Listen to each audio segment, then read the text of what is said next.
the program. You're welcome to Mothers to the Rescue. We're super excited to have you join this conversation this afternoon. Everyone streaming on YouTube and for everyone joining us live on Zoom. We're very excited to have you this afternoon.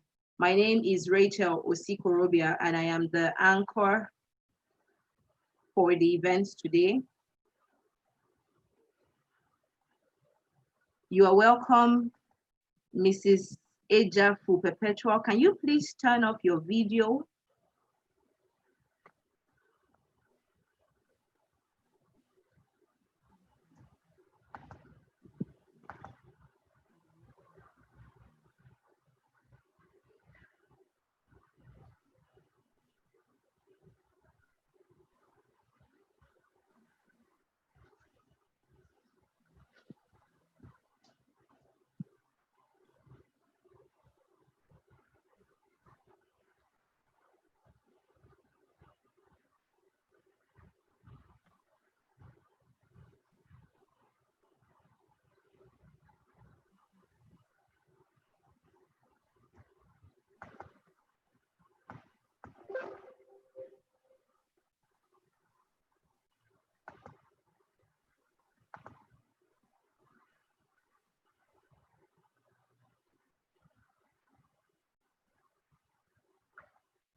Good afternoon again, everyone. You're welcome to Mothers to the Rescue. We're super excited to have you join us this afternoon. Just a bit of housekeeping before we go straight into the program for the day. Please, as you come into the event, kindly mute your mics and keep your videos off or paused. My name is Rachel Osikorobia and I'll be the anchor for today's event. To dive directly into this program, we'll be reading the aim of the webinar. We all know that there's been an increase in rape incidences and other vices around the world, in our city, in our nation, Nigeria, and in different cities around the world. We hear the reports in the news. And to this effect, mothers have come together to take the bull by the horns. The facilitators today will be taking this webinar from various perspectives, including bullying prevention, collaboration between the parents and educators, the society and parenting, and the place of the law and its enforcement. I will enjoin you to please stay focused and join in the conversation as we go through this today. If you have any questions along the line, just in line with what any facilitator is talking about, kindly send a direct message to me, chat me in the chat box privately.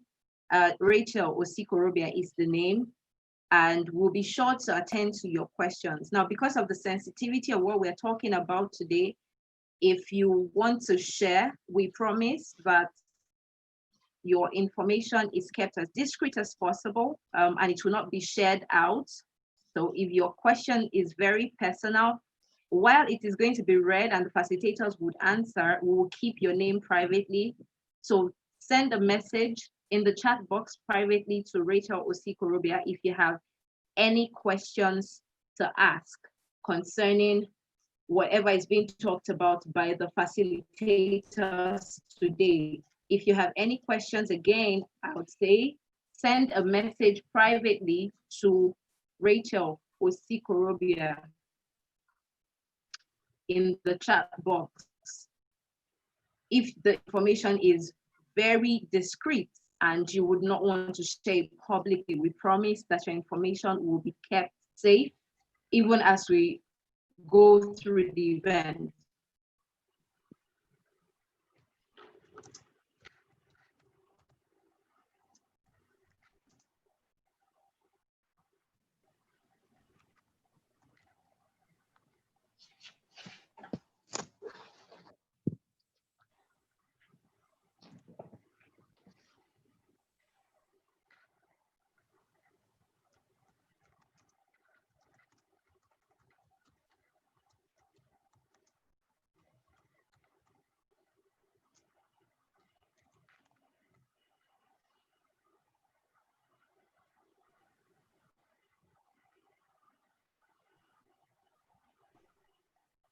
To take us further in this program, we're going to be welcoming our first speaker for today, the person of Mrs. Adeshola Oyinloye Undu. But before she comes up to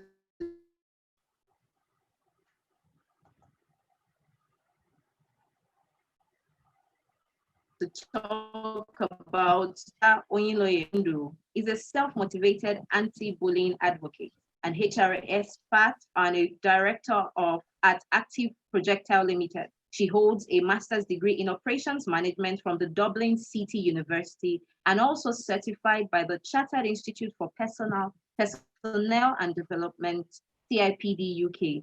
As a compassionate mother, she has always worked with children on community projects.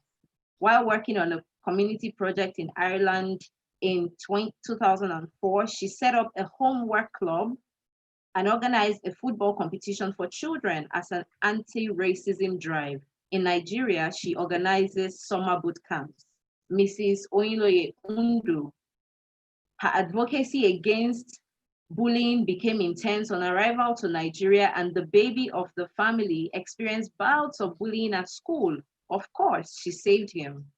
But then the thought came, what of other children, especially in a society where parents are extremely busy and kids may be at the mercy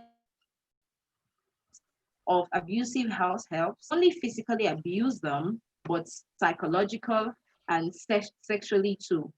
With so many questions around the knowledge available to stakeholders, children, parents, and teachers in mind, Mrs.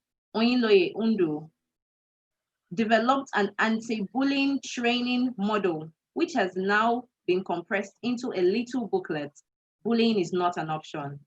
She's the convener of the left-handers team in Nigeria, working to stop the forceful switch of left-handers to the use of their right hand and stigmatization of left-handers. Mrs. Oyinloye Undu is a homeschool consultant and develops child protection policies and anti-bullying policies to suit the need of every stakeholder. We are so pleased to have you, Mrs. Oyinloye Undu. Over to you, Ma. Yes, please. Thank you very much. Let me share my screen.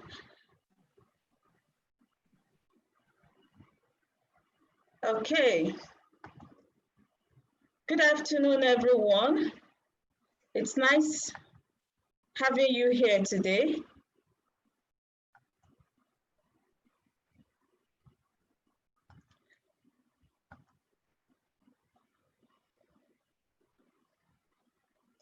Sorry, just a little bit of a glitch there. So, good afternoon, everyone. It's nice having you here today. Today, mainly, as we all know, we are dealing with bullying. We are dealing with rape. Rape is an aspect of bullying. And so, without taking too much of your time, I will share my screen and then start with my slides immediately. Thank you very much. So I'm sure we all see my slide. I've been given the topic to talk about understanding bullying in order to curb bullying. So to be able to curb bullying, we must understand bullying. And so, what do we know about bullying? Bullying can occur in any act with each other. This includes schools, places of worship, families, workplaces, homes, and the neighborhoods, and of course, everywhere. When you hear people gossip about another person, they are actually bullying that person becomes a victim. When you hear rumors, when you hear people teasing another person, cyberbullying, as it's very common these days, threats, name calling and all that, these are all bullying types. So how can we define bullying? Knowing now that bullying exists everywhere where human beings interact. Probably in the animal kingdom too, they bully each other, but we wouldn't know because we don't speak their language. So how can we define bullying? Bullying is defined as the deliberate intimidation or persecution of those perceived as weaker. This harmful aggression can be directed by an individual or a group against its victim. So it is a perception by the bully, him or herself, that somebody is weaker. It can happen anywhere and to anyone, irrespective of the age, gender, class, race, and religion. However, a quarrel between friends or occasional fights among equals may not be classified as bullying.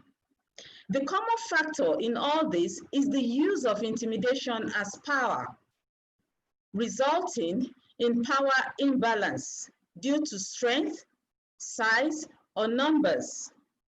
I mean, in bullying, in any incident of bullying, three things we always look out for. Is it deliberate? Is it for the purpose of intimidating another person? Would it leave a long-lasting negative effect on the victim? The moment you're able to ascertain these three, then it becomes a bullying incident. Now, so what are the types of bullying? The major types of bullying are physical bullying. We have the verbal bullying. No, Miss, I'm speaking. We have the physical bullying. We have the verbal bullying or the oral bullying. And we have the emotional bullying. Now, we have other ones which we call the sexual bullying, and also the racist or the tribal bullying. I'm sure everyone will be wondering why the sexual bullying is not among the major types of bullying. Yes, it's not among the major types of bullying because sexual bullying is also physical, it's also emotional, and it's also verbal. We're going to understand that as time goes on. Now, the physical bullying is more than a horseplay or mess fight. It involves physical assaults. It includes actions such as choking, pinching, hitting, spitting at, tripping, inflicting bodily harm, kicking, locking in and out of space. So anything that involves physical assaults, this is physical bullying. We're also going to talk now about the verbal or oral bullying. Verbal bullying is the use of verbal or oral methods to intimidate another person. This includes teasing. As we all know, sometimes you hear children or people teasing another person. We have jeering or mocking in a loud voice. We have name calling, slaggering or insulting another person. We have daring or threatening. This is very common among children. You hear them sometimes talk about, if you could walk this way, in this manner, walk without your shirts to the hostel. That shows you're a strong boy or a strong girl. Walk without your slippers. Walk without your sandals. This is daring, and we should not encourage it as parents. We have threatening. Sometimes bullies threaten their victims. We all know that the bullied they are the ones we call the victims. Now, the next type of bullying that we need to talk about is the emotional bullying. These include psychological bullying, social bullying, and relational bullying. We're going to explain all those. These do not put marks on the skin like the physical bullying, but they put marks in the heart and on the emotions of the victims. The psychological bullying could be in the form of malicious rumors, again, which attacks somebody's self-image. Isolating, When we isolate people, we put them out of play.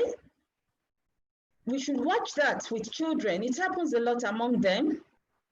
This is because they just want to make the other person feel bad. Again, like we said, any action that is deliberate, any action that would that is meant to intimidate another person, and any action that will put a long-lasting negative effect on the victim is known as bullying. So whatever form of bullying, as long as we're able to ascertain these three things, that is bullying.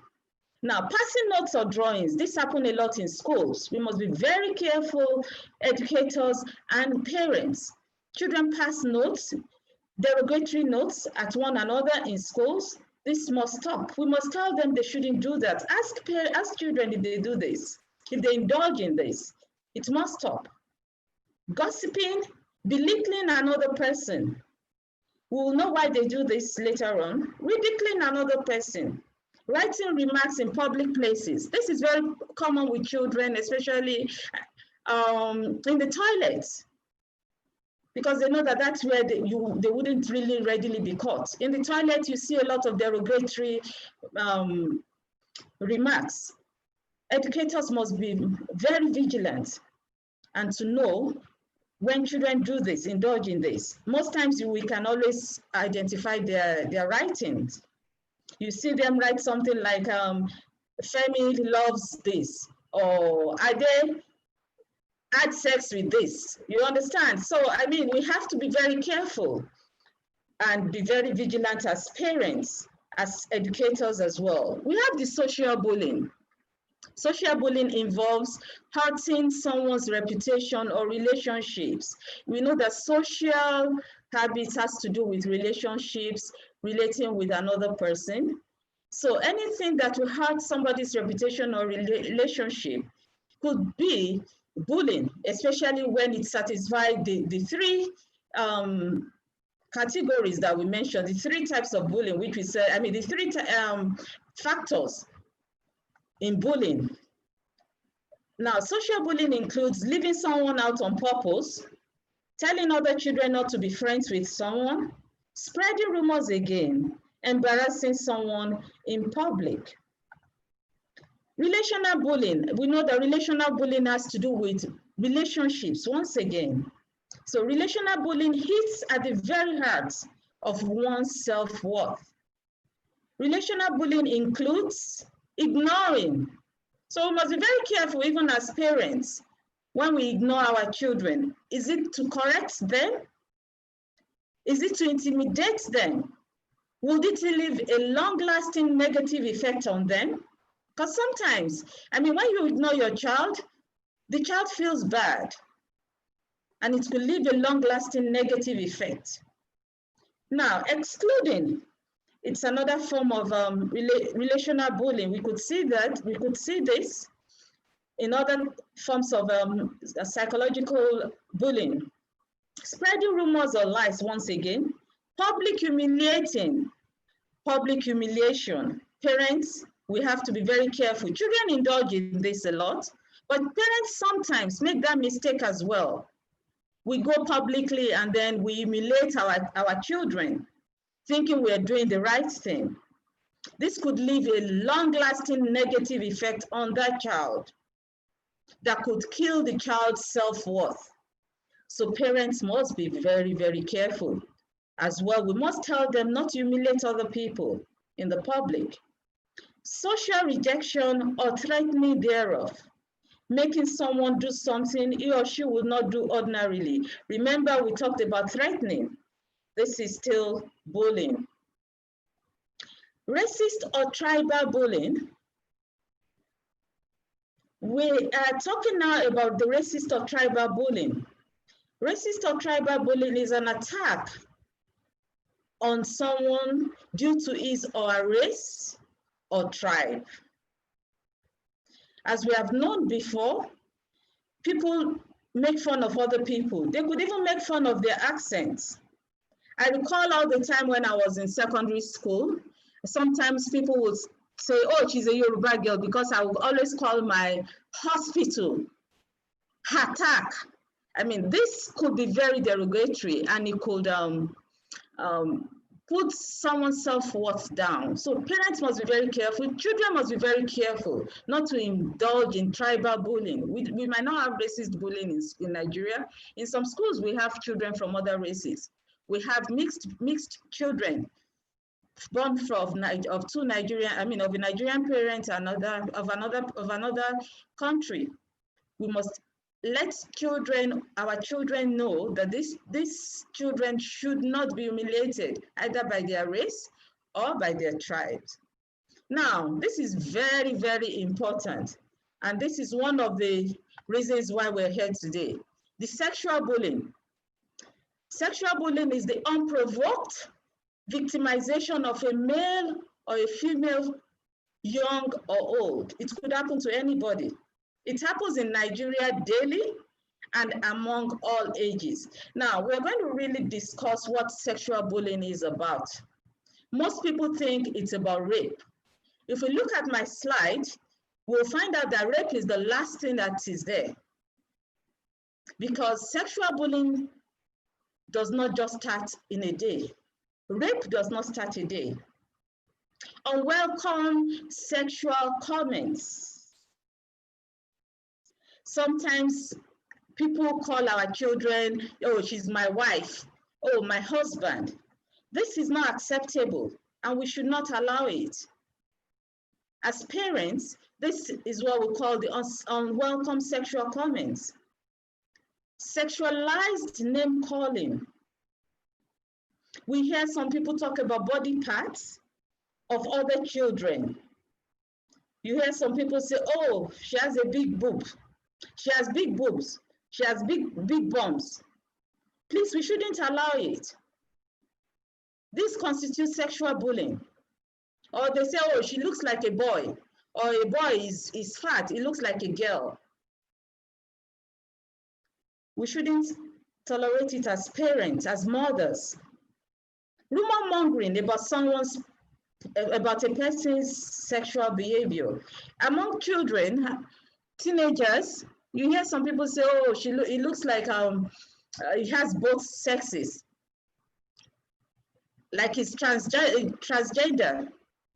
Or a boy looks like a girl and all that. Parents shouldn't encourage it. And we should teach our children from home that when people talk to them like that, that constitutes bullying. Unwanted physical contacts. This is very, very important. We do this a lot in Nigeria. People just touch you. Sometimes they beat people on their bums. They beat a girl they just slap a girl on her bum. I facilitated a bullying prevention section some time ago. And I asked the students, how many people have been slapped on the bum? Most of them raised up their hands. And I said, how many people think this is bullying? And they were all laughing. They were smiling. They enjoyed it. So I said, no. When people slap you on your butt, even when they slap you and they say, fine girl, don't allow it, don't encourage it. We notice that even when we go to the market, you see people touching us in various parts. Oh, my customer come, pulling people in so many indecent places. We shouldn't encourage it. A lot of time that happens to me in the market. I tell them, stop it. That you're insulting my person. And we should let our children know the same thing. Now we talk about physical assaults. Physical assaults, that was why I said that sexual bullying was not on physical bullying, because it captures everything in bullying. It includes physical, it includes verbal, it includes emotional. And sometimes you see people, older people putting younger, maybe a man putting a girl on the lap and say, come and sit on my lap. As parents, we should discourage it. Sexual bullying does not happen in a day. The perpetrators actually groom their victims. They give them things, they give them goodies, they call them good names in quotes, and then at the end of the day, rape. Now, there are some rapes that happen maybe indiscriminately outside, but in most cases, people rape others are usually very close people to them, people that they trust. In most cases, children had earned their trust. And I tell you here, it does not only happen to girls, it happens to boys. Most male children, a lot of male children who had house helps were defiled by their house helps. And so parents must be very careful. Watch the relationship between the house help and your child, whether a male house help or a female house help. Even some female house helps, they defile the female children as well. So all these are going on in the society at the moment.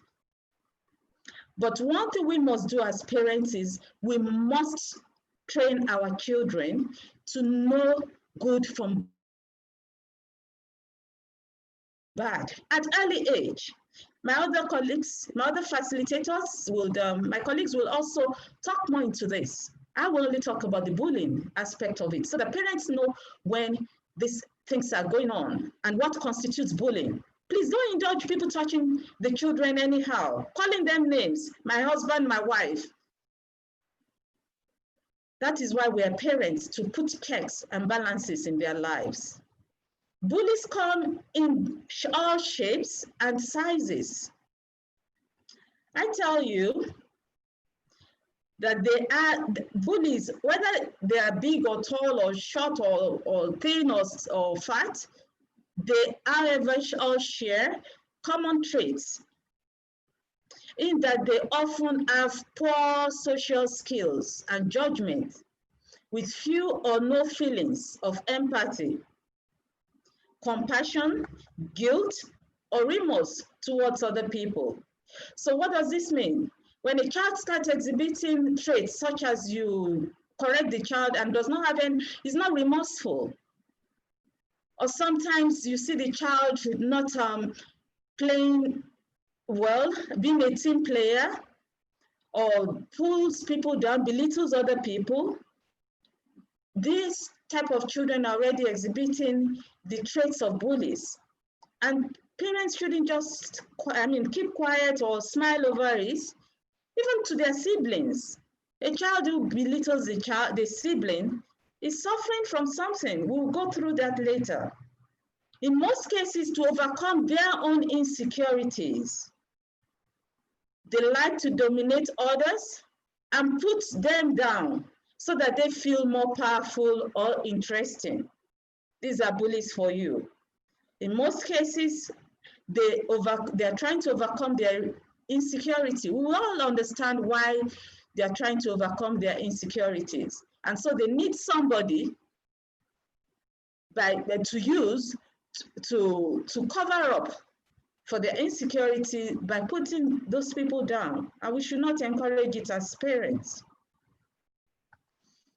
Now, bullies, irrespective of their backgrounds, fall into at least one of these categories. We have the sadistic bullies. He or she has a high self-esteem and a history of intensely aggressive behavior. Most of the sadistic bullies, they are the ones that don't want other people to have the same thing as they have. They don't want other people to wear the same thing as they are wearing. Parents must be very, very careful. We must always let our children know that other people will be better than they are. They will be better than other people, but they must always try at all times to be at their best. Sadistic bullies start from childhood.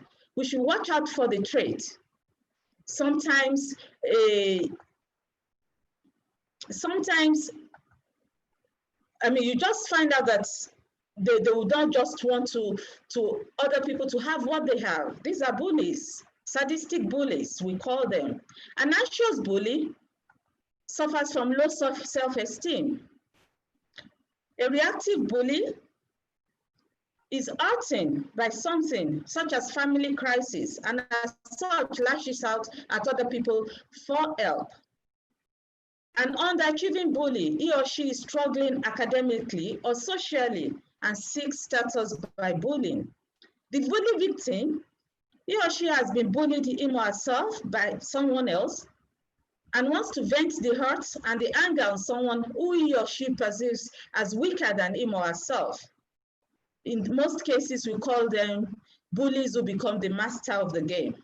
Now, homegrown bullies, if we look at all these bullies that we've itemized, they are mostly homegrown. Whether a child is sadistic, anxious, reactive, underachieving, or a bully victim, mostly come from the home. And as such, they suffer emotional imbalance and or unhealthy self-esteem. Most of the categories of bullies above start from home. A child who won't want other people to use his or her thing. A child who is suffering from low self-esteem because the child has never been praised by the parents. A child who is underachieving and maybe is not being encouraged at home or not being supported at home. All these are homegrown bullies. Hence, the reason why parents must be very, very watchful. Anybody can be bullied. Why? From the bully, it is the perception of vulnerability or weakness.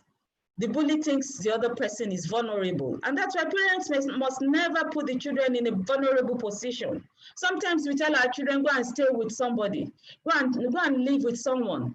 Go and stay with neighbor. A child who goes and lives with neighbor or stays with neighbor day in, day out might be feeling that he or she is vulnerable. Even the neighbor might be thinking that he or she is vulnerable and could actually bully the child physically or sexually. So parents, we must never put our children in a state of vulnerability. We must never make them vulnerable because that is what the bullies feed on. They look out for weakness, something that makes a child different. Even if you're a left-hander, we know that left-handers are 10% in the society. So that makes them a bit vulnerable as well. So whose fault is it? It's never the fault of the bully. I mean, it's never the fault of the victim. It's always the fault of the bully. So what is the antidote?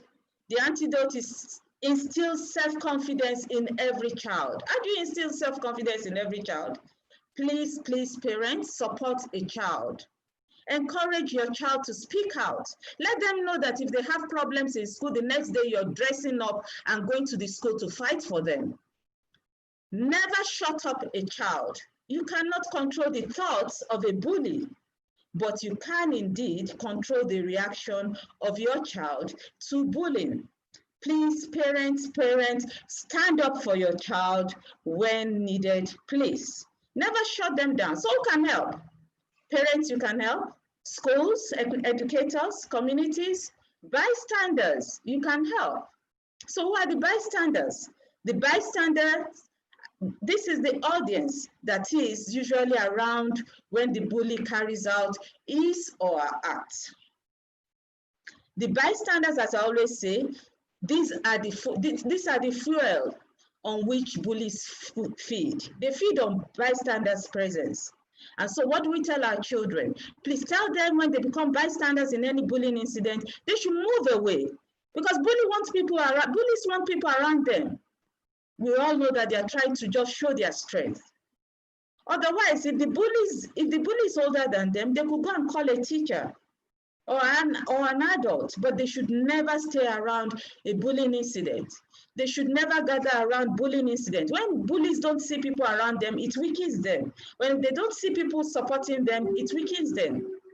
So help is here. Being bullied can make the victim feel lonely in his or her own world.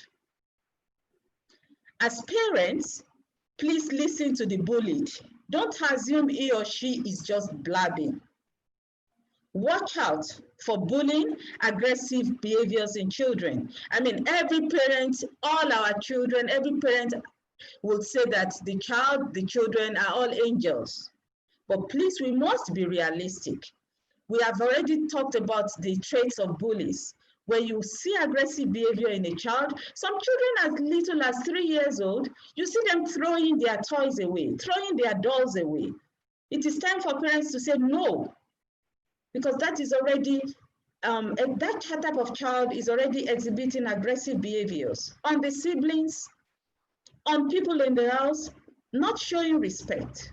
Not that the bully is the problem and not the bully. That is, the bully is the problem, not the victim. So if your child is the victim, please defend your child.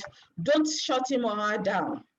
Now, in conclusion, it is evident that bullying has no positive outcomes for the bullies either. Some drop out of school and some actually become criminals. Cultism should not be underestimated here. I tell you a story. There was a child that went into the secondary school, and every night, the child was an innocent child from a very good home. Every night they would tie this child to the bunk and tell the child to come and join their cult. When the child could not talk to anybody, he couldn't confide in anyone. He couldn't confide in the parents or the teachers. The child had to join them. And this happens a lot in schools, primary schools these days, from primary schools. And it's because they are all hurting, or they have low self-esteem of themselves. So cultism should not be underestimated here. This child joined them in Form 1. And by the time the child got to Form 4, he was involved in the cult clashes outside the school environment. Sadly, this child killed his first victim at the age of 16. So please, parents, there are no positive outcomes. People should not be happy that their children are bullies or thinking it's a show of strength. It's going into their psychological makeup.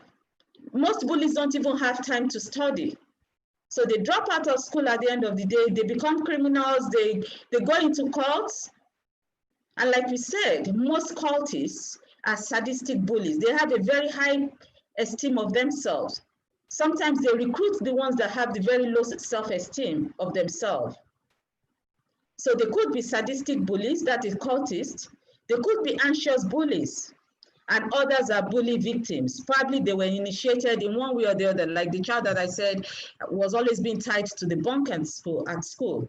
So parents, please note one thing about bullies. If it means writing this out and putting it on our fridge in the kitchen or on our board if we have notice boards at home, right? Bullies lack empathy. So it will help you. These are the key words we must know. Bullies lack empathy. They don't feel sorry. They are never remorseful. They think what they are doing is right. Actually, bullies will tell you reasons why they did something. They will say, I did it because, and that is why parents must always ask them, what you did, is it right or wrong? What you want to hear is yes or no, not I did it because. So bullies lack empathy, and bullies do not respect themselves, which invariably means that they do not respect others. So it is not the other way around.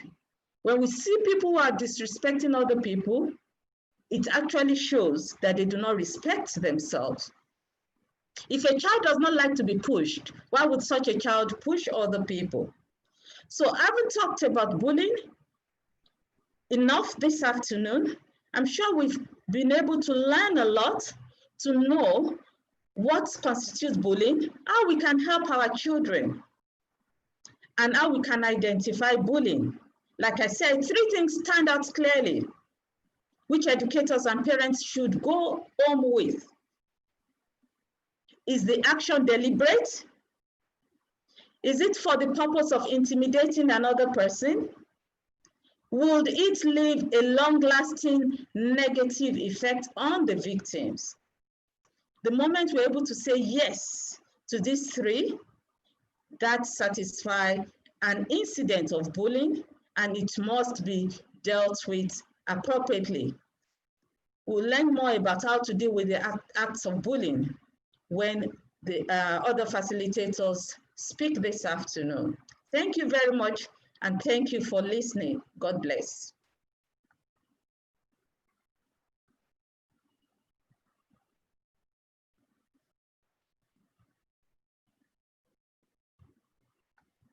That was it.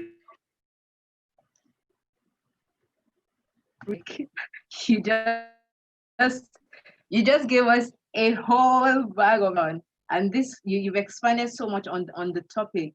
It is wonderful to hear the passion in your voice while you were talking about it. You were so passionate about this situation of bullying around us. Not to take too much of our time, we are going to thank you so much, Ma. We really appreciate you. And thank you for the work you did on the topic. You did fantastic on the topic. Thank you so much, Ma. We're going to go straight to our next facilitator.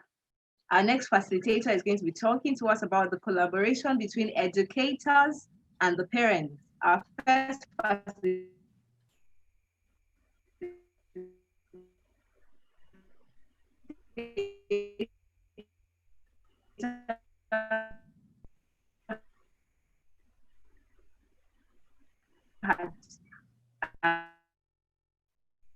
had linked the roles between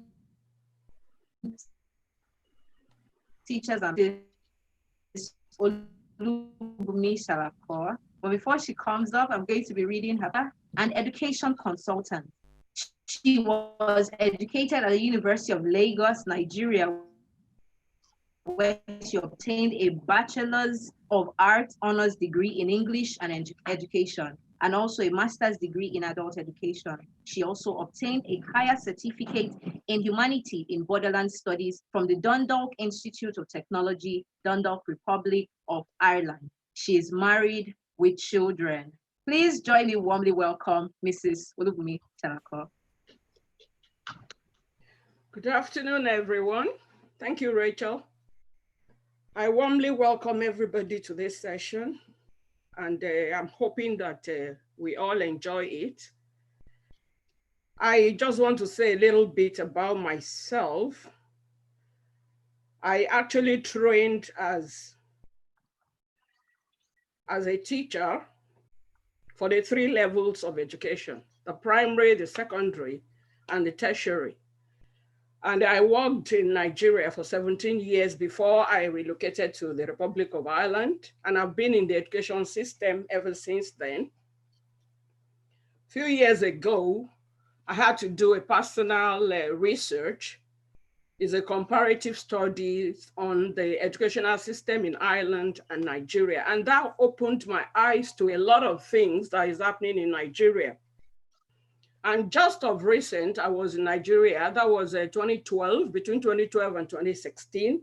I was actually in Nigeria, and I was involved in training of Lagos State teachers. And that gave me a whole lot, the picture, the whole picture of what our education looks like, the collaboration between parents and educators.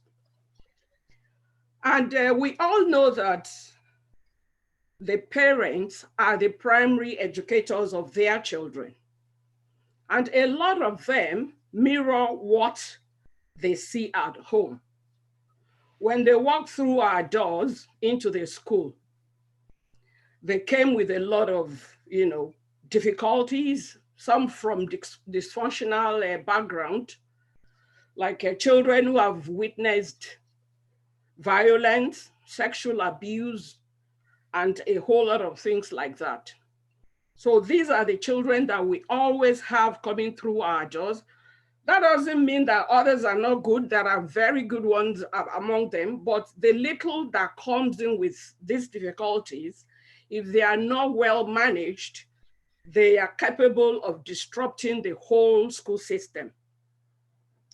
And that is why the home and the school must maintain good relationship. They must have good rapport and work towards common goals to build good character in children. And that is what the educators are out to do, to make sure that they work with parents to get the best out of these children. In some cases, there are children that present with difficulties that are medical. But I noticed that in Nigeria, instead of looking at it from the medical point of view, we always attribute it to spirituality. And we start taking them to church, to, mosque and all that, instead of looking at it medically to help the children. These are special need children. They have special medical needs that needs to be attended to, like what we call the ADHD, which means the attention deficit hyperactive disorder. A child that has that is unstable emotionally. He can't control himself. He's aggressive. A whole lot of things like that, disruptive. There's the ODD, oppositional defiant disorder. That one will not listen to anything. You cannot order such a child or even instruct because they won't listen to you. And we have the SEBD, which is social, emotional, and behavioral difficulties. These ones have emotional problems and they cry, they disrupt, they do all things. Children with the above conditions are mostly aggressive, disruptive, emotionally unstable, and they are very anxious. And all these impact on learning, and it impacts on your class management as a teacher. And in a class where you have over 90, like in the case of Nigeria, it's always very difficult. I pity teachers in Nigeria because they have a whole lot of issues in their hands to deal with. How can you manage children with this condition that I just described in a large class like that? Even here that we normally have less than 20, maximum 20 in most cases, we still find it difficult to manage, not to talk of, a larger class like that. I'm trying to get my slide now. Sorry. So we see parents as a partner in our work because they understand their children. They are just coming to work. But as a result of our training, we know how to observe and understand what and where a child is coming from. The two communities, the home and the school, must have a good working relationship to get the best from the children. And parents must be interested in their children's performance and behavior by getting regular feedbacks from teachers about their children, because we don't want a child to have a hiding place. If they know that the teacher and their parents are communicating regularly, they tend to behave well. And we have a whole lot of things in place that makes this very effective. Like we have homework for children every day, which they take down in their homework journals. If any child goes home and does not do the homework, the parents must write a note to the teacher the next day to give the reason why the homework was not done. And the parent will sign. So you hardly see children who will not do their homework because of this. I will quickly show you the journal because it's something that is useful. This is it. In this journal, we have the school rules, classroom rules, and out of classroom rules. Our rules are in three places. They are for the class, they are for the out of class, and they are for the school. And we have three sections in the school: the junior section, middle section, and the senior section. So they all have their rules, and the languages used to write the rules are appropriate for their levels. So this is where the children put down their homework from Monday to Thursday. And each time the child does a homework, they get a stamp and they behave in class throughout the day. We give them stamp, very good or excellent here. And we do that till Thursday. On Friday, they have a test in class, and their results are written here for the parents to see. So the parents will will sign here and write comments. And if the parent has a note for the teacher, she will write it here. If the teacher has a report for the parents, it's going to go here. So they use these throughout the year. And this is what we use to monitor them.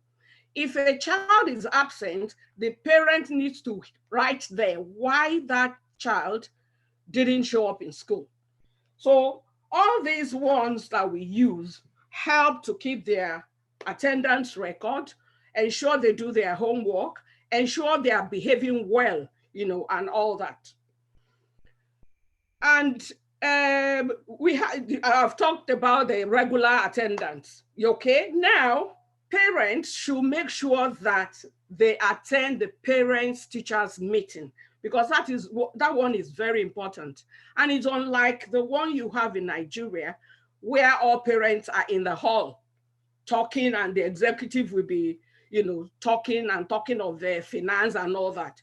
That's not the way it obtains here. It is a one-to-one meeting of parent and teacher. Each child's parent will come to the teacher and look through the child's records, look at their copybooks, everything, what they've been doing, how they are behaving. That is the time that the teacher have with the parents to give full report, give feedback to that parent. And the parents will go home to say, oh, very good, John, you've done well. Or why are you not doing well? It gives an opportunity for parents to know how to talk to their children after attending such meetings. Parents must be fully involved in everything apart from the curriculum, because it is not for us to just deliver the curriculum.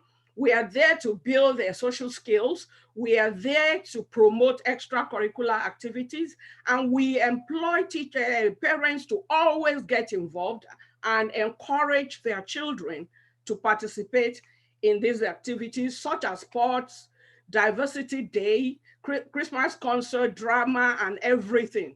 Because we all know that an idle hand is the devil's workshop, and we don't want to allow our children to get involved in evil things, in wrong things. We have school policies here, which I know it's in Nigeria, but it's not being used as it should be. A whole lot of parents are not aware of it, and their attention must be brought to it. They should be aware of all these various policies in place, like the use of technology. A lot of parents don't know what their children do online, and it's so dangerous to them. In school, we make sure that we regulate it, that a child cannot go outside the educational sites that are approved for them. And they are not allowed to bring in phone to school. Then the issue of bullying, there's a policy on that. What we did at the initial stage was to create awareness around bullying. Luckily, there are lots of funding here that you can access to promote programs. Unfortunately, that is not the case in Nigeria. We created awareness, and we put in place bullying marshals among the children, that when they see anything, they call the attention of the adult. And right now, we are promoting and encouraging the bystanders to come out and speak. So just to add to the points that Mrs. Undu made in her presentation. Then there's a policy on sexual abuse. As teachers, we are not allowed to touch children. We are not. But we use our discretion when it comes to the 4-year-olds, because we admit from 4 years. That's nursery 1 in Nigeria. When they come to school, they cry for mommy and all that. You have to pet children like that. But normally, the policy says no touch. And we are trained to observe children who we see are anxious. We want to know why they are, or why are they behaving the way they behave. If we noticed anything that looks like sexual abuse, we go straight into it and interview the child. If there's a case behind that, then we inform the next person in line, because we have a reporting system in place. The next person, we will report to that person, who we take it to, to go in line like that to the principal. Then the principal will call the attention of the social worker, and they take it from there. So everything has, its place. Then the conflict resolution policy, then acceptable behavior policy in the school. And in putting all these policies in place, there must be transparent reporting system for it to be effective. And most importantly here, confidentiality is key.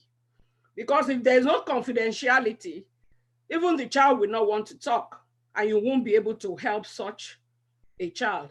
You have to assure them that whatever you discover, you're not going to say to anyone who is not connected with the case.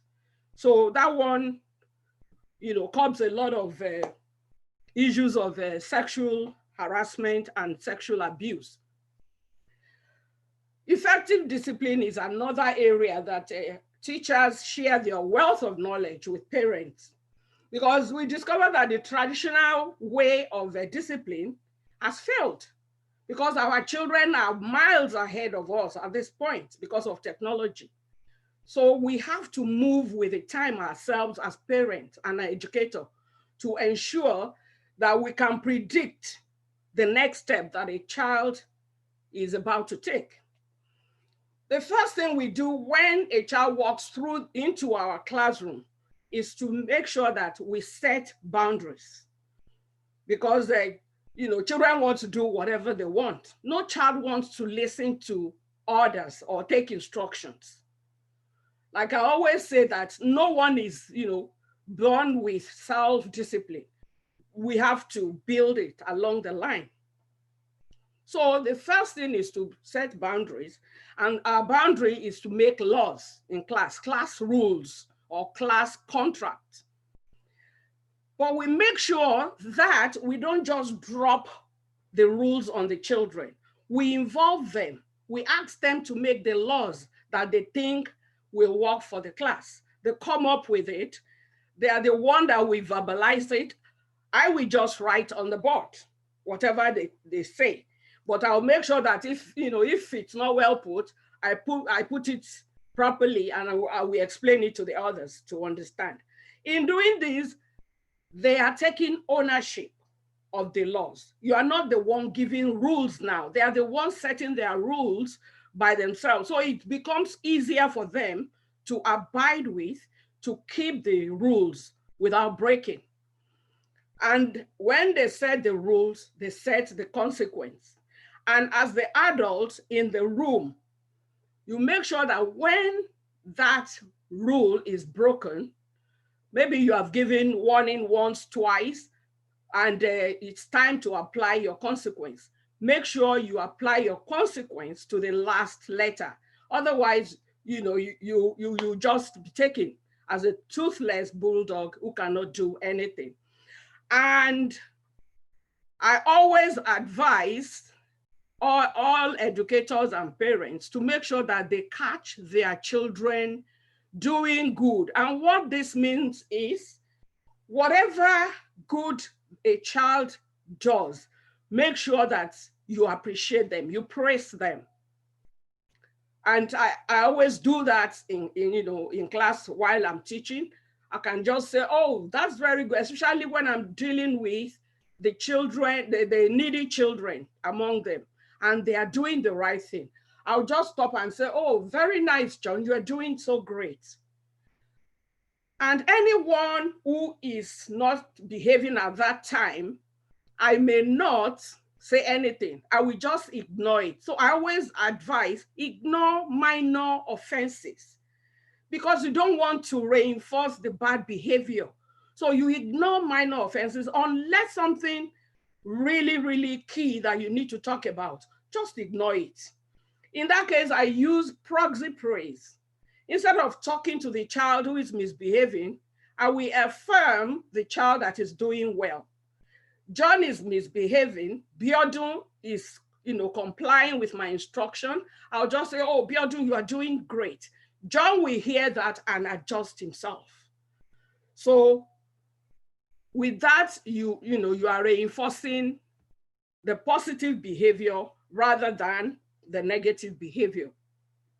I quickly want to talk about the 3 types of discipline here that has been very effective, and we've seen good results from. The first one is a preventive discipline. This seeks to engage the child positively to stimulate his interest in a school or chores around the house. For this to work, as an adult, a mother or an educator, you have to understand the needs and interests of this child to set the work you want them to do. If a child does not like to wash plates, you can't force it on them. If he likes to fold clothes, let that be the chores, or sweep the floor. Look at what interests them, because you don't want to actually discourage them or enforce what you're not supposed to enforce. If they like one aspect, let them work on that one aspect. You'll be able to retain their interest and their attention on what they're doing. That is the preventive. Then the supportive discipline helps the indisciplined child to develop self-control and correct their negative behavior. When you are doing this, you show interest in their day-to-day activities, know what they are doing, know where they are at a particular time, and give them positive feedbacks when they exhibit right attitude. Always affirm their positive behavior. When you do this, you are supporting them to behave well, and while they behave well, you are affirming it, and you are reinforcing the positive behavior. The corrective discipline, that is where the Nigerian context comes in. That is what we use mostly in Nigeria, corrective, because we have not actually laid the foundation that we're supposed to lay in a child. The first 2 that we have spoken about builds the child's discipline, and at the end of the day, is able to have self-discipline and self-control. This 3rd one involves addressing the problem. You have allowed the problem to happen. The approach here is to speak the child in a way to stop the improper behavior, or you have to apply the consequence. Instead of us talking about it in Nigeria, we go straight to the consequence, and that hardens the child. We need to talk, let them see the reason why this kind of behavior is not acceptable. And in doing this, you must ensure, if you apply consequence, don't let the child feel intimidated or uncomfortable with what you have done. You want to correct them in love. And I said the above help the children develop self-discipline, self-control. And if you even look at us as adults, it takes self-discipline for us to wake up in the morning and say, let me get dressed and go to work. Let me do this. It takes self-discipline. Everybody just want to live life. But when you are self-disciplined, you set your priorities right and you do the right thing. So we have the reward system that we put in place to allow the children to compete in a healthy environment. And this helps them to improve their behavior. It helps them, to work hard in their schoolwork. And, they are always competing to get the good reward. And the cheapest of it is to praise them. You don't buy praise in the market. You should be able to praise. And while praising, don't patronize, because the children know if you are patronizing them. There was this child that, is very difficult, very disruptive. When he behaves well, I want to just affirm him positively. There was a day he told me, "Don't call me a good boy. I'm not a good boy." He rejected that praise because he saw it as patronizing. So we don't patronize when we give praise. Then we have the stamp system that I've talked about in the diary. If a child behaves well in the morning and in the afternoon, he gets 2 stamps. If he doesn't behave in the morning, he gets 1. No, he doesn't get for the morning, he gets for the afternoon. And if he doesn't behave well at all, he doesn't get a stamp. And what we did around that is to let the parents know that we are using the stamp system, to make sure that these children strive for positivity in their behavior. So we make a big deal around it. If a child loses a stamp, he will start to cry from school to home because he knows that the parent is going to take it up with them. So that is one of it, or of the incentives that we use. Then all the other ones, like the Student of the Week, month, year. Then we have certificates and awards, and these are online. If you want to access that, it's at www.123certificates.com. If there are free ones that you can download and use. And parents too can use it at home to help their children. I just listed all others so that you know that they exist. Let us always celebrate small achievements, especially when dealing with children with special needs. And I've talked about their special needs in my first slide. Most children thrive on praise and positive feedbacks. Because if you praise a child, that child wants to maintain it. It doesn't want you to, it doesn't want to be in your bad record again because you have praised that child. So they now thrive and work hard and make sure they behave well and they do what you want them to do. Automatically that child is free to talk to you. It's like you are a friend. So the child will come to you at any time to talk to you and all that. Then I've said that you can, access the certificate online. And, just to show you, this is one of it. It says, great work. This is one of the certificates. If a child does well, you award this to the child. And we have the incident form that we send home. If a child misbehaves, we send that to parents at home to know that their children are misbehaving, and we state whatever had happened in school so that the parents will be aware of it. Then building social skills. It is the lack of social skills that made a lot of children go, astray, go haywire. They don't behave well. And that's what we have in Nigeria now. And it's everywhere, but the Nigerian one is so alarming with the daily rape cases, criminals, and all the others. If they don't have social skills, which should start from home and built upon in school, if they lack that, definitely they cannot turn out well.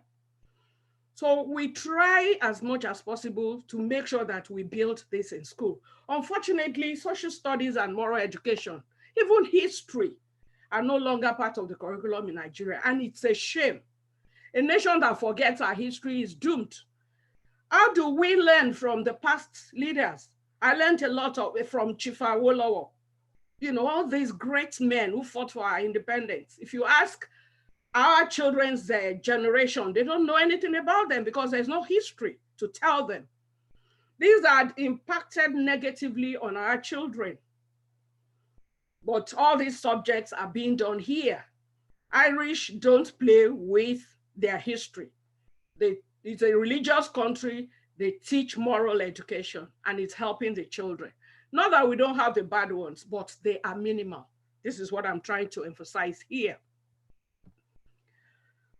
Then the social skills, we build mostly, we be around treating others right, patience, gratitude, sincerity, honesty, respect, kindness, and empathy. And Around this, we build targets. We set targets for children so that the parents too will know that these are the targets we are working on with their children. Supposing I want to treat kindness to a child, how to be kind to others, I will encourage that child to show an act of kindness to somebody on a daily basis. Like if you see a child that is alone on the playground, invite them into your play. That's an act of kindness. You can make your mom a cup of coffee at home, is an act of kindness. And they come back to tell us what they did, the action that they performed for that day. Then if you want a child to show, to take turn, because, this child, I said, they are so impatient, they cannot wait for their turn. So you can just write simple target like John is learning to take turns. So I'm not going to take too much time on that because they're all there. Then the sex education.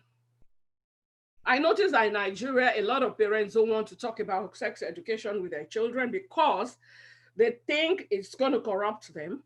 Rather, it's going to let them know what they're going to face in the real world. What you are preparing them for the real world when you talk about it. And you talk about it as early as possible because like Mrs. Undu said, they attack any age. It's not like, maybe when you get to a certain age. Any age is vulnerable, for the attack now.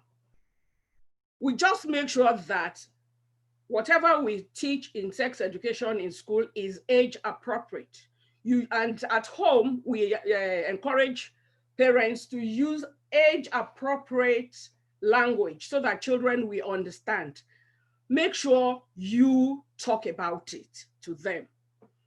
The world is changing, on a daily basis. So children need to move on with it and learn along the way. For us to do it here, we get parental consent before we allow their children to come into that lesson. And we usually teach it at the primary 6 level when they are transiting to secondary school. So we have an expert who does this with the children. If a parent says no, we will excuse that child to go and sit in another class while this lesson goes on, because parents have the right to say no to anything that is, against their cultural and religious belief. And if they decide to teach it at home, it's all well and good.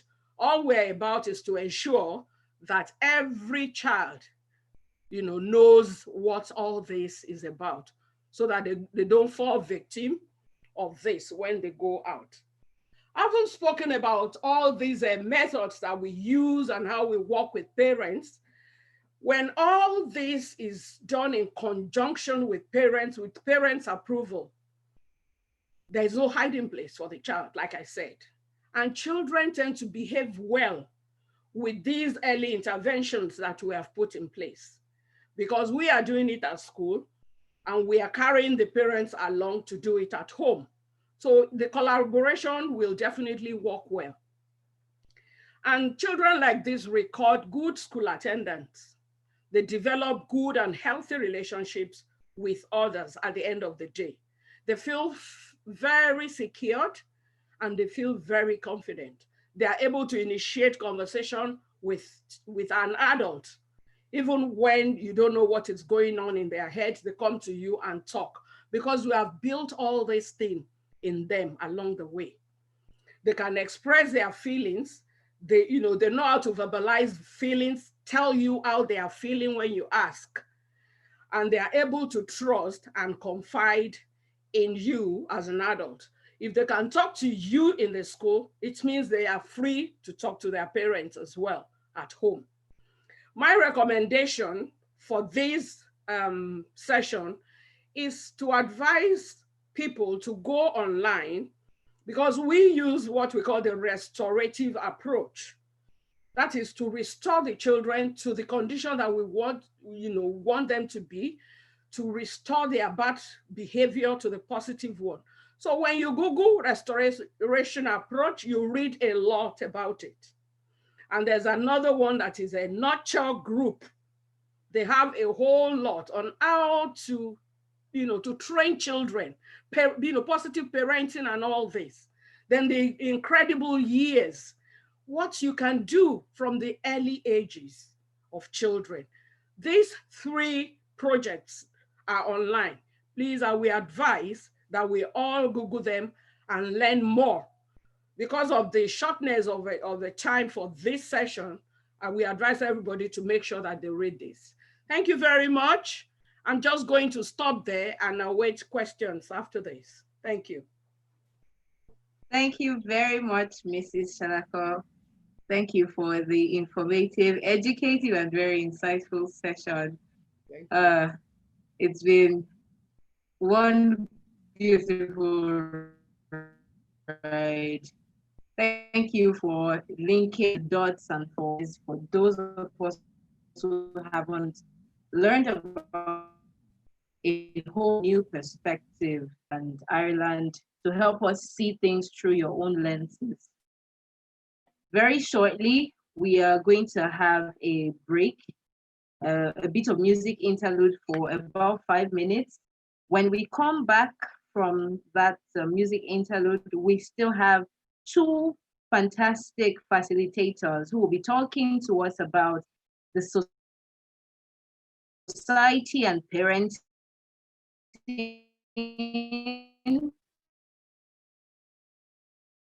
and the place of the Lord. We have 2 while we are on break. I would enjoin us to please send in because of how sensitive box to Rachel Osikorobia. That is Rachel Osikorobia, right in the chat box, not to everyone, but Rachel Osikorobia. The facilitators will attend to the questions when we come back from the break and after the other facilitators have spoken. So while we're on the break, please drop your questions. We promise that your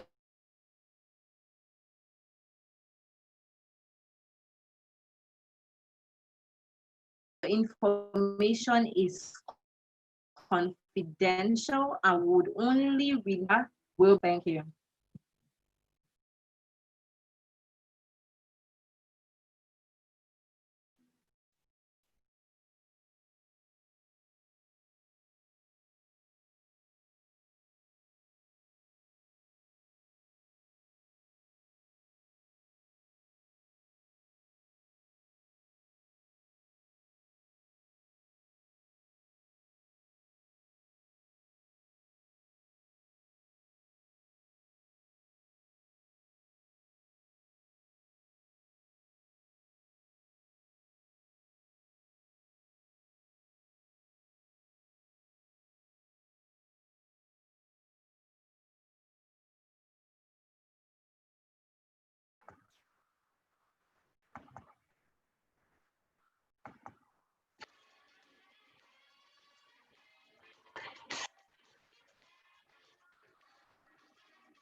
Many colors that I was so.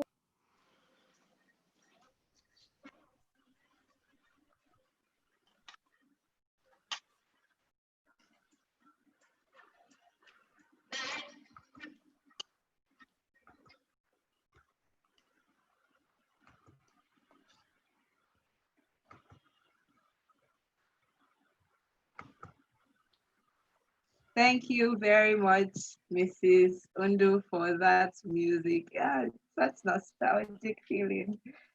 Coat of many colors, my God. Welcome back, everyone, to this webinar. I hope you are glued to your screens and you have your pen and journal recording some important points that are being touched. It is still Mothers to the Rescue, and we're having conversations around abuse, collaboration between parents and educators, bullying, and the society. We still have two speakers, our facilitators, who will be coming up to talk about very crucial topics shortly. Please, I'll join us if you have any questions to drop our questions in the chat box. Privately send your questions to Rachel Osikorobia in the chat box. And we promise again that your information, because of the sensitivity of the topic, would be handled accordingly. Thank you. To take us further in the webinar, we're going to be talking about the society and parenting.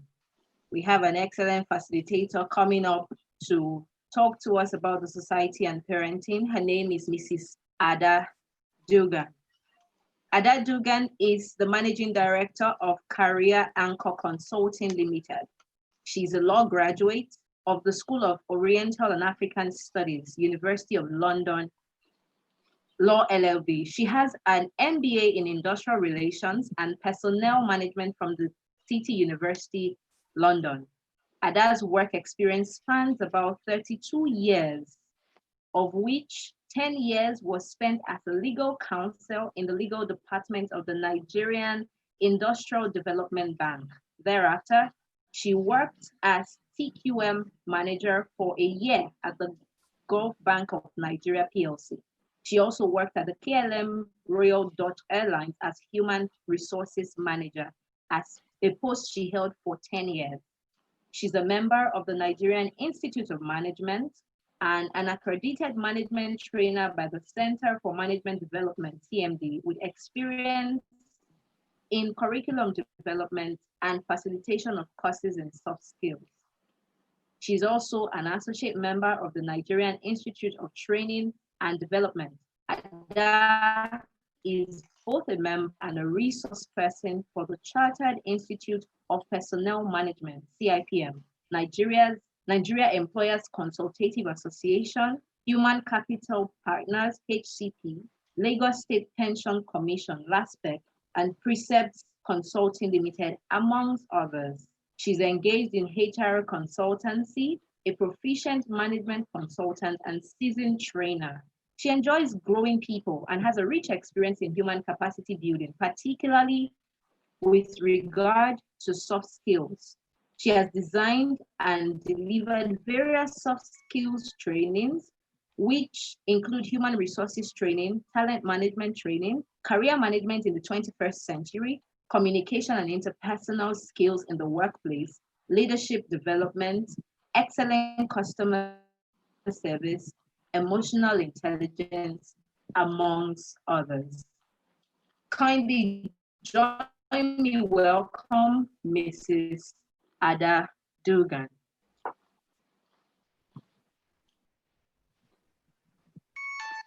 You're welcome, Ma.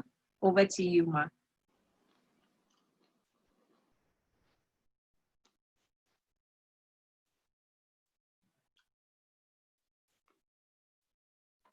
Thank you very much, Rachel. Good afternoon, everyone. It's a pleasure to be on this forum. And this afternoon, we are going to be talking about parenting and the society. Now, it is important to note that the role of parents and the society in nurturing children cannot be underestimated. Every child is a product of his or her family and the community or the society in which she or he has been raised. It is notable that parents are the child's first role model. Children behave like and imitate their parents. As children, we always want to grow up to be like our parents. The family unit provides a strong foundation for children to develop optimally. I'm talking about physically, socially, economically, and intellectually. And the child-parent relationship is a major influence on most aspects of a child's development.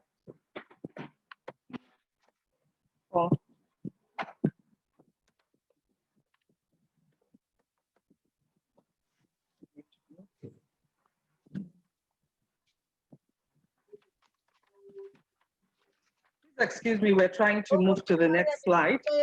The family is for parents. What you send numbers? The family is the bedrock of a strong and stable society, giving sense of support, connectedness, identity, and belonging. So ultimately, the family is responsible for shaping a child, developing his or her values, because this is seen at home, reflected at home, in behaviors, in skills, socialization, and security. Good and responsible parental support helps children to grow to be positive, healthy, law-abiding citizens who contribute meaningfully to their family, their societies, and community. Research has revealed that a lot of vices that we currently experience in Nigeria are traceable to dysfunctional family backgrounds. And we have things like bullying, which has already been mentioned and spoken about by Mrs. Undu. We have Vices like rape, of which we're experiencing and seeing quite a lot of right now in our country, defilement of young children, sexual offenses of different sorts, drug abuse, addiction, cultism, amongst others. Now, some statistics: 1 in 4 girls and 1 in 10 boys in Nigeria experience sexual violence before the age of 18. This data was given to us by the UNICEF in 2015. Over 31.4% of girls said that their first encounter, sexual encounter, had been through rape or forced sex. This statistic is given to us by the Positive Action for Treatment Access, an NGO in Lagos. In the year 2017, 2,279 cases of rape and indecent assault was recorded by police across the country, Nigeria. And this information comes from the Federal Bureau of Statistics. Now, there are some root causes of these vices that we're experiencing in the country. First and foremost is the erosion of traditional family values. You know, when we were growing up, and many would say that we are of an older generation, we had certain traditional family values that were held to be sacrosanct. Things like integrity, honesty, gratitude, service, accountability were considered very important, respect. But in coming years, we realized that through economic pressures, a lot of these traditional values are being eroded. The need for a lot of parents to go out of the home to earn income to cover family expenses.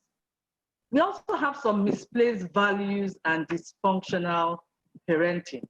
And by dysfunctional parenting and family, I mean those families that are characterized by conflict, characterized by controlling parents, characterized by violence. Sometimes father attacking the mother, mother attacking the father, using weapons and things like that. We also have societal pressure, which is also contributing to the erosion of traditional family values. Formerly, you were respected for being an honest person with integrity in our country. But this has since changed. There is now a high expectation to live a certain standard in court, resulting in materialism, healthy and unhealthy quest for wealth at all and at any means. Now you find that people who have a lot of money are lauded or are over and above honest people with integrity, hardworking. We also have the peer group pressure, parents competing with their colleagues, their co-workers, wanting to copy the Joneses. We have children competing with their schoolmates as well. You see some children wanting to be dressed to the hilt, some children wanting to have a lot of money, wanting to show off. And we also, of course, this has also led to a lot of cultism. Children, through peer group pressure, children wanting to identify within the wrong group. We also have erosion of traditional family values through absentee parents. The truth is that one cannot blame all these parents. The fact is one has to maintain a balance between earning income, decent income, with which to keep the family, and balance that against the hours spent in quality time with children. We see a situation in the country now where parents leave home at 5:36, sometimes earlier in the morning, don't get back until 10, 11 p.m. at night when the children are asleep in bed. A lot of parents have actually confessed to me that they don't see their children till the weekend. Now, this in itself portends a lot of disaster. As we recognize that there's work pressure, we recognize also that there's long commuting times. Sometimes you have parents working on the island, Lagos Island, Victoria Island, living in places as far as Lake Ogun State. That has also contributed to absentee parents. We also have, because of this, we also have the outsourcing of parental responsibilities to schools, to domestic helps, friends, and neighbors. The truth is, when you outsource your parental responsibilities to these people, your children will only pick up their own values because they tend to spend more time with them. And you can well imagine what kind of domestic helps can give children. Even neighbors, you don't know their intention when you drop your children with your neighbors. You don't know how they're treated until you get back home. All this has reduced the bonding and closeness between us and children, resulting in a situation where some children are abused, sexually harassed, because these children are generally left to their own devices. We also have what we call a growing rape culture in Nigeria. And by this rape culture, I mean a culture where rape, sexual violence against women and men has become rife and is even being glorified and it's being recognized even in the community, and the culture is upholding it. We have poverty and desperation in those areas that are ridden and families that are ridden with poverty. All they know is they want to eke an existence, and how they go about it is their own business. They do not even mind what happens to their children because the mindset is whatever they get, they have to get by force. Added to this, we have people of affluence who use money, position, and power to evade sanctions for their actions, and so they evade the consequence. We also have in our country whereby there's a cultural gender bias. There's a skewed preference for male children over and above female children. And this has brought some perceived inequality in the way that the girl child is being treated in a lot of families, in which superiority is actually accorded more attention, more money spent raising the male child as opposed to the female child. What I'm advocating here is a complete paradigm shift. This is required in order to solve the existing social vices that we're experiencing. I'll talk first about the societal and family reorientation that is needed in our country very greatly: sex education, parental presence, communication and assertiveness, responsible parenting, as well as self-defense. I'll talk about each one. Now, when we talk about needing a societal and family reorientation, we actually need a change in our country. There is no longer respect for the person. We do need respect for the person, whether a male or female child. We should bring up our children to respect the person. We have a blame culture in our country. For instance, if a woman is raped or a child is raped, we have a blame culture whereby the victim is often accused of having brought it upon herself, either by the manner of her dressing or asking for it. And this is not necessarily true, because you find that even, I'm talking about the female gender now, the women in hijab have also been assaulted and sexually raped. But this rape is not even limited to just the female gender, it also happens to the male gender. But right now, for societal and family reorientation, we need to rethink the gender-specific roles assigned to the males and females. Females are trained by parents to have respect. They're usually groomed, in fact, for marriage years ahead.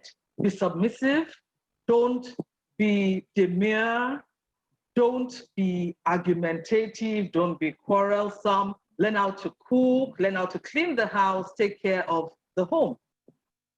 The males oftentimes are not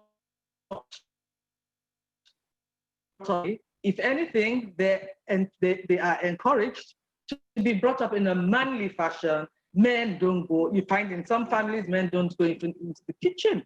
So if a man doesn't go into the kitchen, the father doesn't go, you can expect that his child will not, his son will not expect to go to the kitchen. We also have a society need a reorientation whereby people speak up. Right now, there's a lot of cover up in our country, sweeping things, these social vices under the carpet. If we continue to do so, we cannot address them in an effective manner. We need societal and cultural changes. Governmental authorities at all levels must change their attitude to these vices. Like I said, a lot of it is being swept under the carpet. Nobody talks about it, it is hidden. Or people try to hide it. In this vein, we ask that we should try and strengthen all governmental institutions. I'm also referring, in a sense, to the police in this instance. The police should be more approachable when we approach them to complain about these vices, to complain about things like rape. You find that it is often trivialized. And oftentimes you even find, I've heard of a policewoman who said once to a woman, "Well, you must have enjoyed it, otherwise you would have shouted out. How come nobody heard you when you were being raped?" A lot of training needs to go into our governmental institutions, a lot of equipment and resources given. If you go to a police station and you try to lay a complaint or a case, oftentimes you'll hear we don't have resources, we don't have cars, vehicles to go and make an arrest. We don't, those are the things that are put forward at first. So our law enforcement agencies need to be reorientated. We need a cultural change. This will be dealt with extensively by our distinguished guest speaker, Mrs. Josephine Ifa of the Project Alert. Now we advocate responsible parenting. And when I say responsible parenting, I mean the intentional nurturing of children. Even if they were born accidentally, once you have decided to give birth to them, then nurture them. Spend time bringing them up and ensuring their proper development. We advise that the parents should protect their children. That is the foremost duty of parents. Protect your children, show them love, show them affection, give them the necessary support they need to be able to grow up in a meaningful and a protective environment. Make your home a safe haven for them. Like I said, a lot of children are being brought up by domestic help, and we don't even know what happens from the minute we leave home to the minute we come back. It is important to entrench family values again over negative societal norms.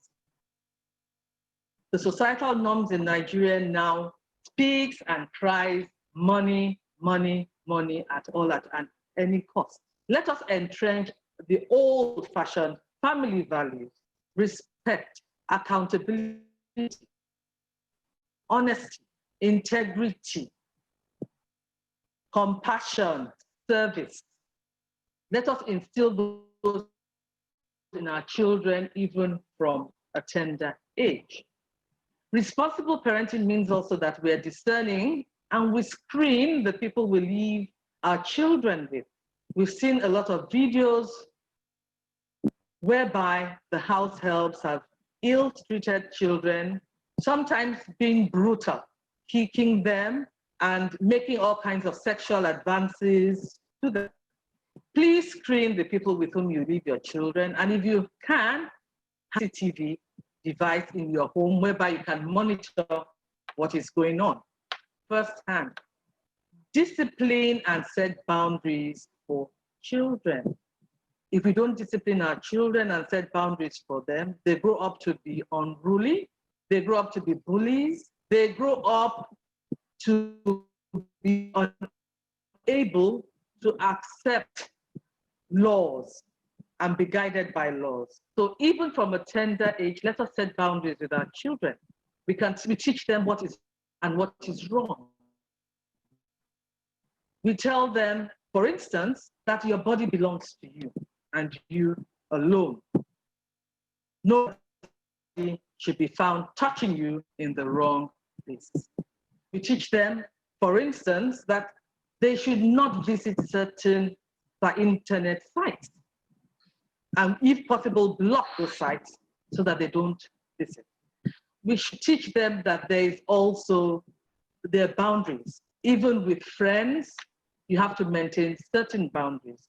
If we start early in life, children grow up obeying this. And even when you're not home, what happens? They think, oh, if mommy were here or daddy were here, they would not permit this. I don't think I would like to engage in this.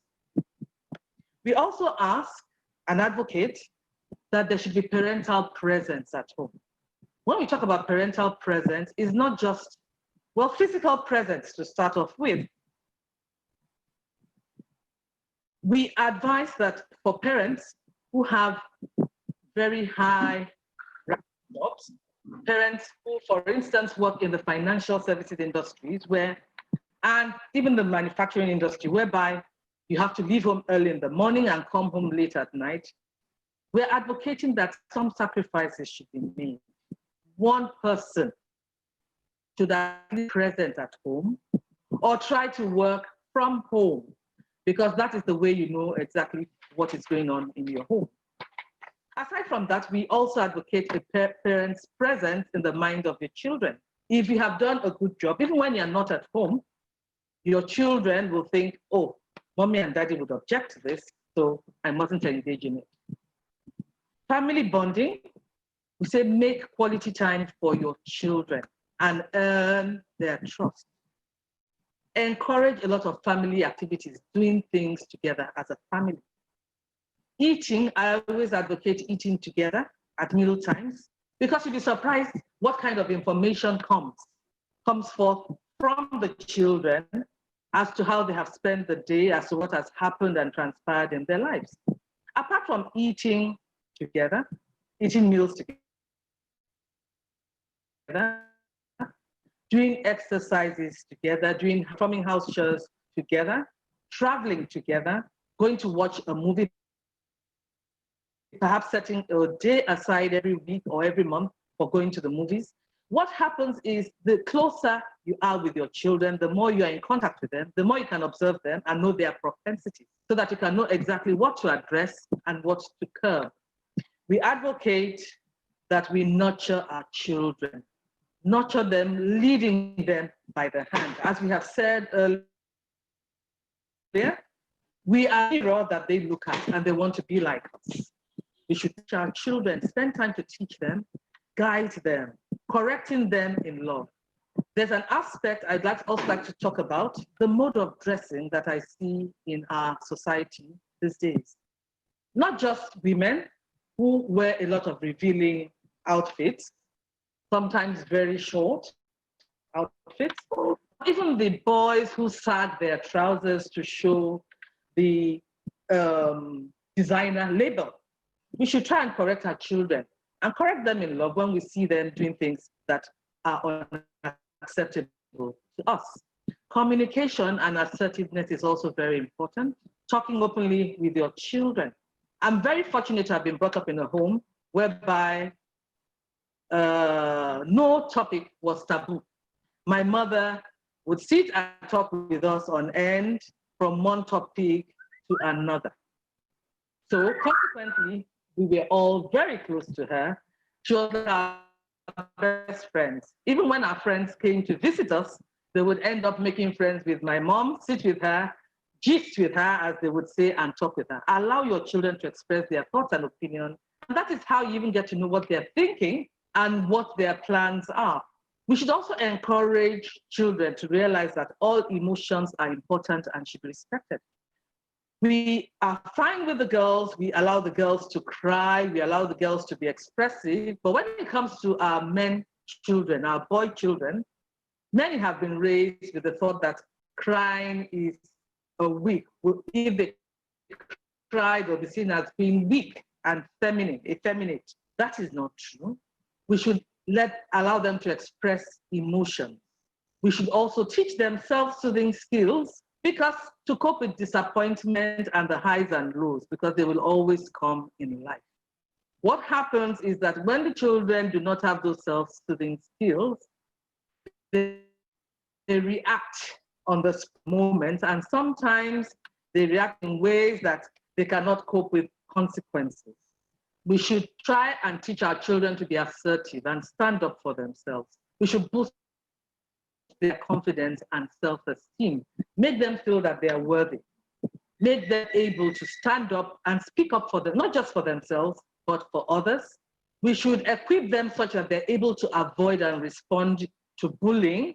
They should be able to disagree respectfully and say, but this is my own train of thought. This is what I stand for. And they should be able to say no without feeling guilty.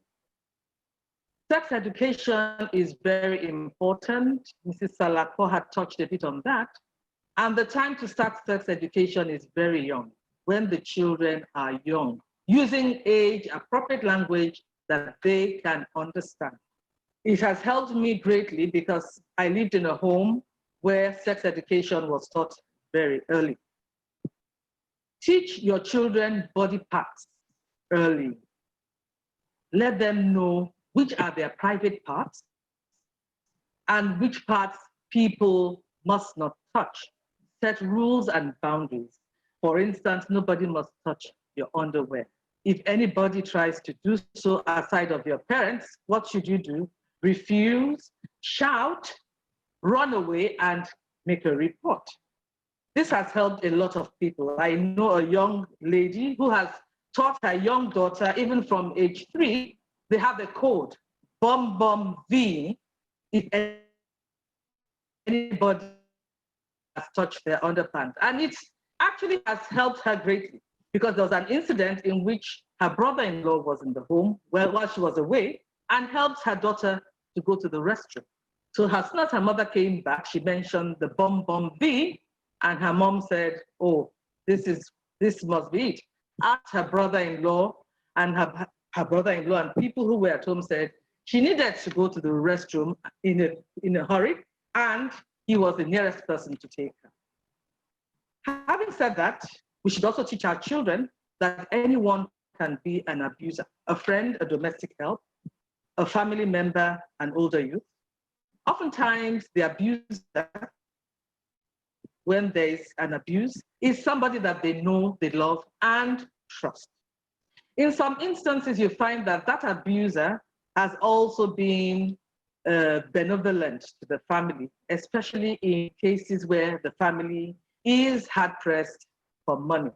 Sometimes the abuser is somebody an uncle or an aunt, who has helped to pay school fees, helped to give money for feeding and upkeep and things like that.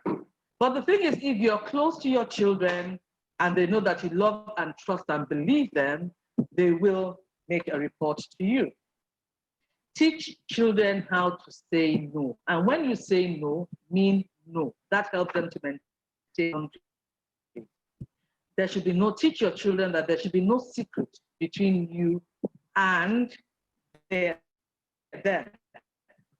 That way, the children are able to confide in you, they're able to trust you, and to know that you will take appropriate action to deal with incidents that affect them. We also say you should do what? Teach defensive skills. Once a child walks around with a positive, confident body language, he or she is less bound to be abused or bullied. Encourage them to use good posture and walk with a sense of purpose. When we say walk with a sense of purpose, not just loitering around. Make eye contact, encourage them to make eye contact with those around them, because from making eye contact, you can review as to what they're thinking and what the next step will be. Be alert, recognize warning signals. if you're with somebody, all of a sudden the person's reaction changes, eyeballs begin to turn, or the person begins to look you up and down in an amorous manner, that is a warning signal. We should also teach our children that situation. Stay in a group, there is safety in numbers, and avoid hotspots. Most children will tell you that they know spots where there's a lot of rough people hang around, there's a lot of violence, a lot of smoking, a lot of youngsters doing drugs. Encourage them to avoid such hotspots. Make them take lessons in defensive arts, things like taekwondo, wrestling, defense classes. For boys and girls, make them carry a whistle in their bag so that they can blow on that whistle. If they should need help, at least somebody close by will hear. And encourage them to carry pepper sprays. If an assailant comes against you, you can always use that against them. What are we saying, in essence? That the state of social vices we are currently experiencing in our country can only be abated by concerted actions taken in conjunction between parents, families, the society, traditional and religious institutions, and governmental institutions at all levels. The average Nigerian will tell you that it is difficult to secure, for instance, a rape conviction in the courts because of the length of time it takes, because of all the bureaucratic hurdles as well that you have to encounter. Some families have gone to the police reporting rape, and what has happened? It's been trivialized, they've joked about it. If the victim or if the abuser is a family member, they've said, it's a family matter, please go and settle it as a family matter. Sometimes they've asked to mobilize them.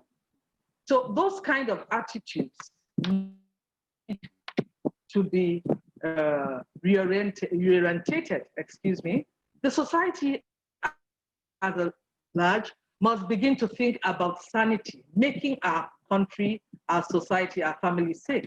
Traditional and religious institutions must also play their part. Governmental institutions, of course, at all levels, must also partake of this cultural revolution. Family and societal reorientation and cultural change must commence as from now. Appropriate sanctions should also be put in place to check the social vices and restore safety and sanity in our communities. There is a saying that a journey of 1,000 miles begins with the first step. This is a call to action, and we must begin to take those steps to institute reorientation of cultural values, family values, societal values, if we are to make our country a sane and safe one for all of us to live in, particularly the young generation to whom we hope to bequeath a legacy. Thank you very much for being good listeners. If there are any questions, I'd like to take them afterwards. Thank you. Thank you very much, Mrs. Dugan. Thank you very much, Mrs. Dugan. Thank you for taking us through that facilitation. For those of us who just joined in, please send your questions privately in the chat box to Rachel Osikorobia. The facilitators will take the questions after the next facilitator, who is our distinguished guest speaker, finishes her session. So please send your questions privately in the chat box to Rachel Osikorobia. Thank you very much. We move on to our next facilitator, our distinguished guest speaker, who is the Executive Director of Project Alert. She is Mrs. Joseph Efa Chukwuma. Mrs. Josephine Efa Chukwuma. Thank you. Mrs. Josephine Efa Chukwuma is the founder and Executive Director of Project Alert on violence against women.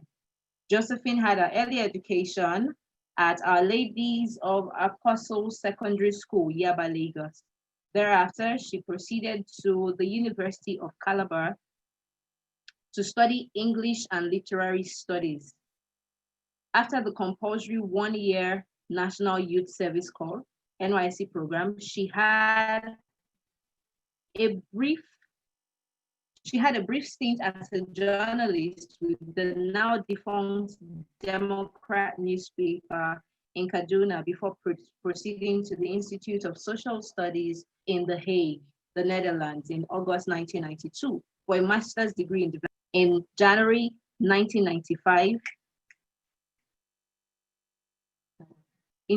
1995, after returning from the Netherlands, Josephine joined one of the two main human rights organizations in existence in Nigeria at the time, Constitutional Rights Project, CRP, as the Pioneer Program Officer, Women and Children. She held this position till December 1998 when she disengaged from CRP to set up Project Alert.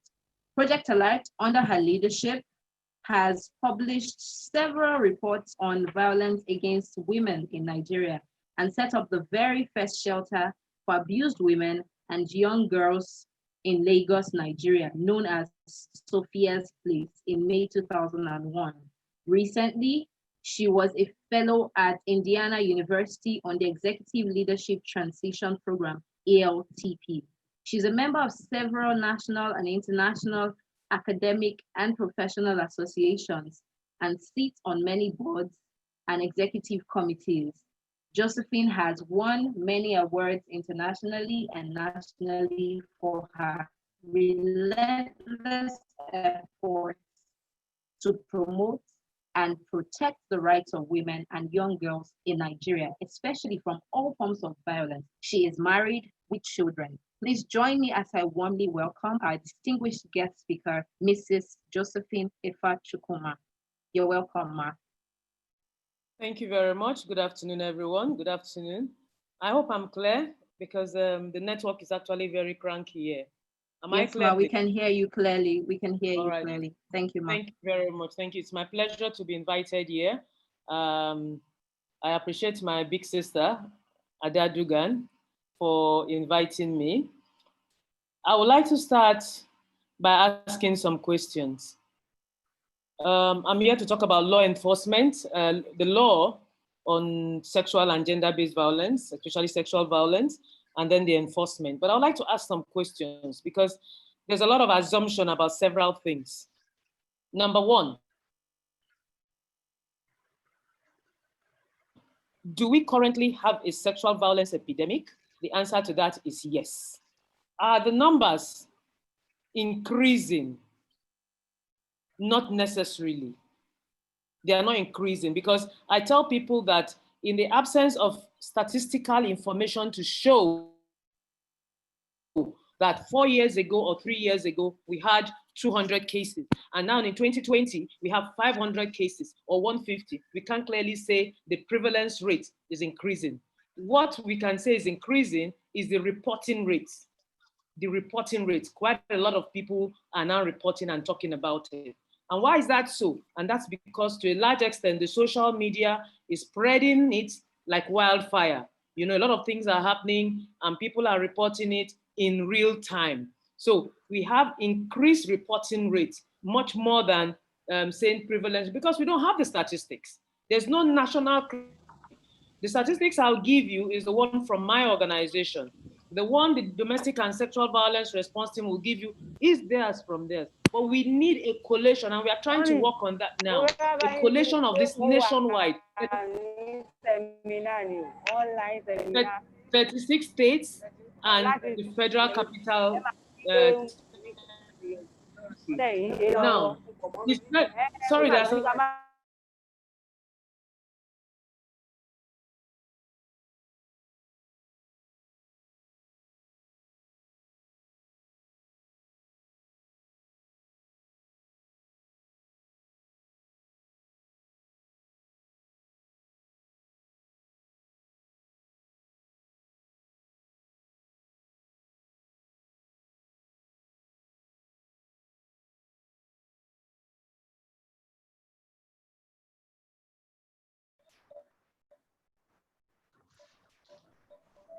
In the continent of the speaker has been muted.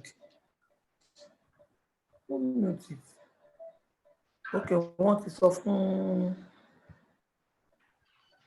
wọ́n ti report fún anchor ó ń try láti ṣe. Hello, Ma. Hello, Ma. Mrs. Josephine, can you hear me? I'm hearing you. Okay, you were muted for a while, so we didn't catch the last about 40 seconds to 1 minute of what you said. If you could go over that again. Thank you very much, Ma. All right. So I asked the question, is dressing a causative factor for various sexual offenses, rape, gang rape, sexual harassment, or whatever? And my answer to that is no. And why do I say no? That if dressing is the main cause, or even one of the main causes of any form of sexual violence, then our children should be exempted from it. Our children should not be touched. It should be people like us who maybe go wear meaning that we should not wear, or maybe go and wear hot pants we should not wear, and so on. In 2015, a silent epidemic. Way back 5 years ago, 6, 7 years ago, you know, and when we analyzed the cases we got from Project Alert and from Mirabel Center, the first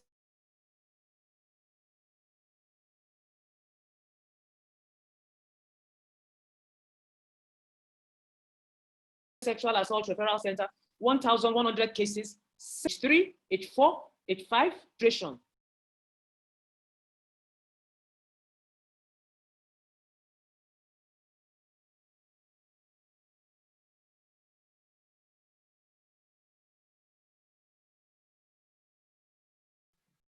We're very sorry. I think I'm back again. Okay, thank you, Ma.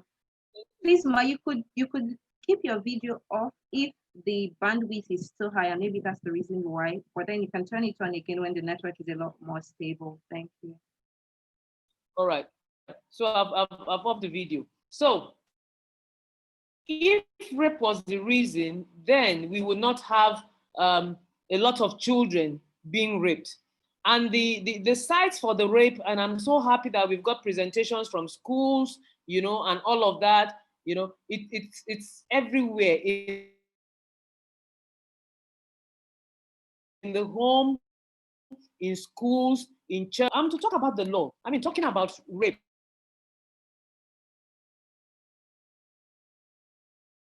and other sexual offenses. Now, up until 2015, you know, the criminal code operates in southern Nigeria.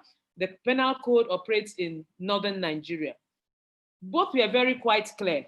You know, in the criminal code, there were clear stipulations, provisions on rape, indecent assault, assault occasioning harm, and all of that. Same with the penal code. But one comprehensive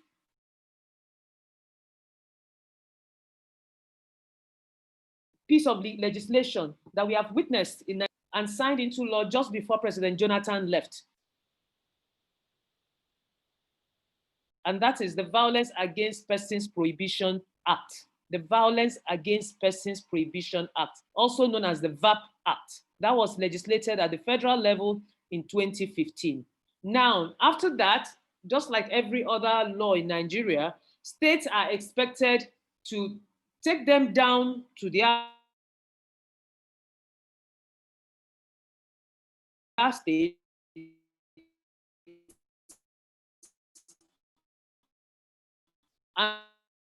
and through a piece of legislation, localize it. About 9 or 10 states have done that. Still there. And rape is an offense. But the beauty of the VAP, which we are encouraging all states to domesticate, and that is why I must announce to the House here, I am personally thrilled and excited to announce that the Governors Forum on Thursday agreed that a state of emergency on rape be announced in Nigeria. The Governors Forum have announced that. This is long overdue. Rape and sexual offenses are not new. When people were crying about Uwa and Bashirat, or what's her name, the other girl, some of us were just numb. I was just numb. I was numb. That's all. I wasn't shocked, just numb. That for how long will this continue? And then we wait for the next person. It could be you, it could be me. It could be your daughter, it could be my daughter, it could be your son. Little boys are being sodomized now through the anus. We need to get this straight. So anyone who feels this is a battle or noise making by women or girls should go back and have a rethink, because the madness has reached the market square as it is on sexual violence in Nigeria. Everyone is a suspect as far as Josephine Efa Chukuma is concerned. I treat everyone as a suspect. You can't tell me it doesn't happen here, it doesn't happen here. So we encourage state governments to localize this VAP law. And I'm happy with this state of emergency that has been announced. State governments will no longer, we will, when I say we, some of us activists, we will hound them, we will go after them, they will know no peace, because with a state of emergency, what it means is that they cannot pretend that nothing is happening. It is not business as usual. Every state, from north to south to east to west, must take into cognizance and budget and finance for responding to sexual violence in their states. No more excuses, no more. Zero tolerance. That is where we are now.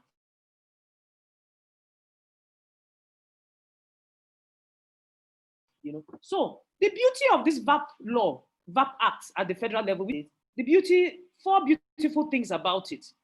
Number one, it expands the definition of rape. It broadens it. Rape as defined in the criminal code was penetration of the vagina and of a girl.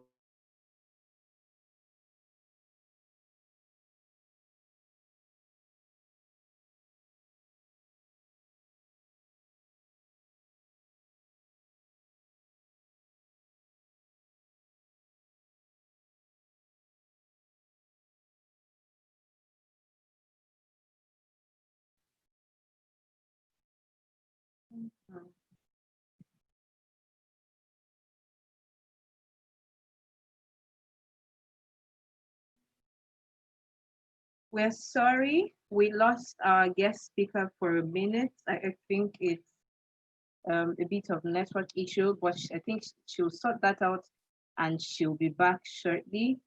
Please bear with us. She's having a bit of difficulty with her network. We hope that she reconnects and joins in shortly again. But while we're waiting for our guest speakers, we have some questions that have come into the chat box before now.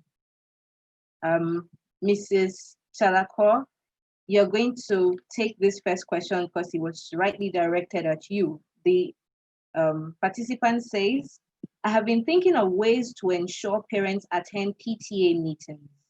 It's obvious parents regulate the academics of their children entirely to the school.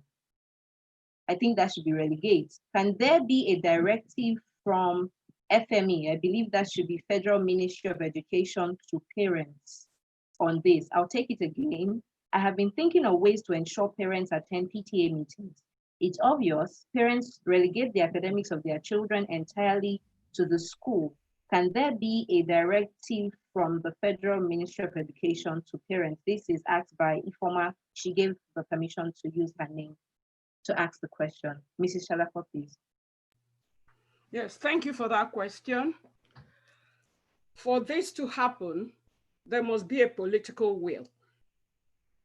And I told you initially, that I did the comparative study on the educational system in Nigeria and here. And the rot in our system in Nigeria is so unreal.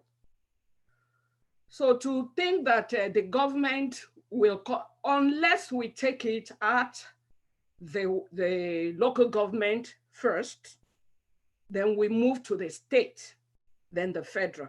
It's not something that just one person can do. Even here, that it works. Hello? It's a multi-dimensional. Hello? Are you hearing me? Hello? Are you hearing me?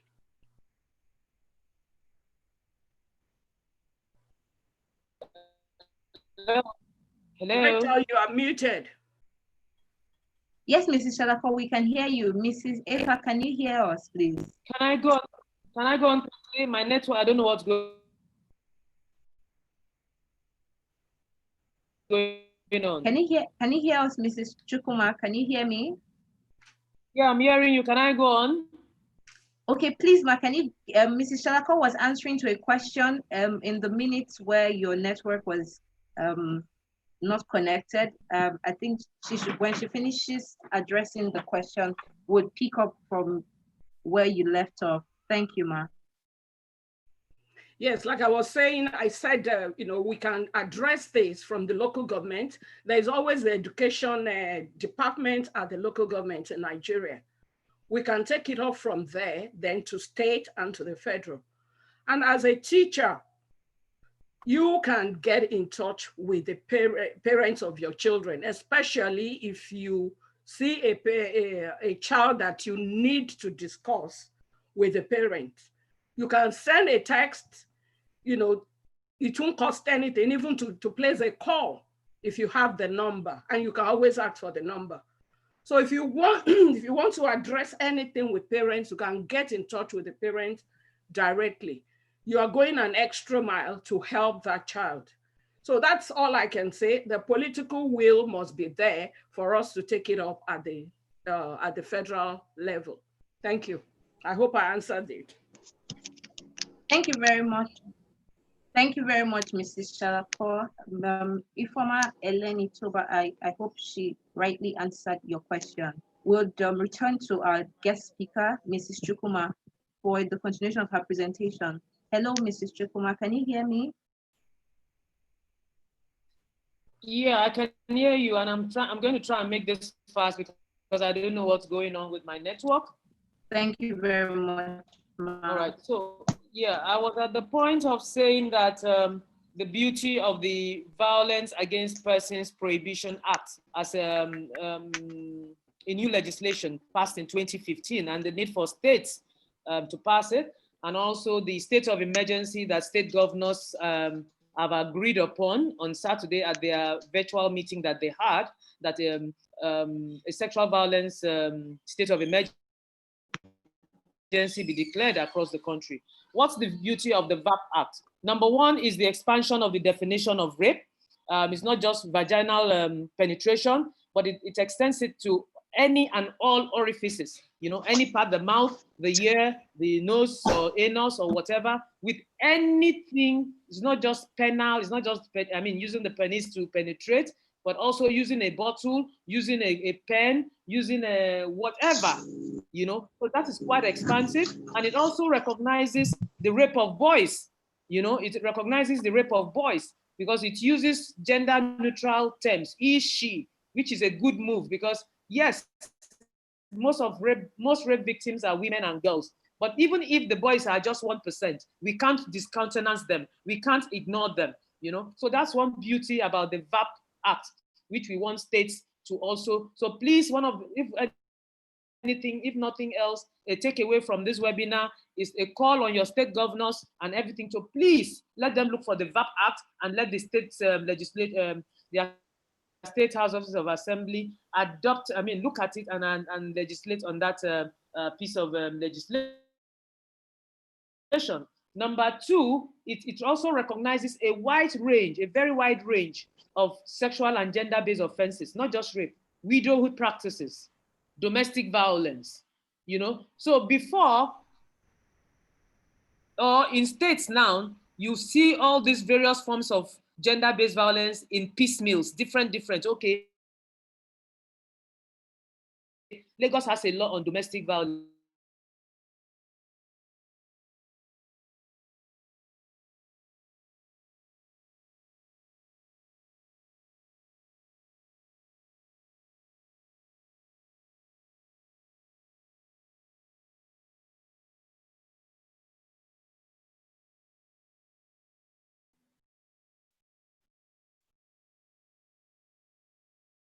Hey, we're losing our guest speaker to network challenges.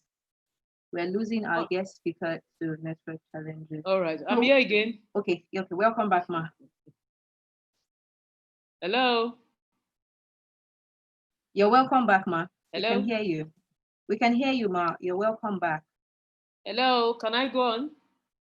Yes, Ma, you can go on. We can hear you. All right. Okay, so the second one is it recognizes a wide range of sexual and gender-based offenses. So domestic violence is there, harmful traditional practices is there, the maltreatment of widows is also there, female genital mutilation is there. So that's the beauty of that VAP Act. Another beauty of it is that it provides better compensation for the victims. You know, we are so, in Nigeria, everybody keeps running around. People keep asking, have they caught him? Have they caught him? Have they caught her? How many people actually spare a thought for the victim? How many people spare a thought for the victim? What is she going through? How can we help? What support service, what remedies are there for her? So this law is very good at that. It provides better compensation. Fourthly and finally, it gives stiffer punishment for perpetrators, much more stiffer than the provisions in the criminal code or the penal code. You know, it gives much more stiffer punishment for perpetrators. So that is why it's important that the VAP Act that states across the country need to domesticate them and localize them so that every state has its own VAP law. Because at the state level, it becomes a law. At the federal level, it is an act, you know. And another beauty of that act is that it provides for a public register for offenders, an offenders register. I mean, in the UK, in the US, these are all common knowledge, you know. They keep track of pedophiles. And it helps in all aspects because a pedophile doesn't have any business in any profession that children are involved. For example, schools and all of that. So we need such a register. And this was launched last year in November during the 16 days of activism in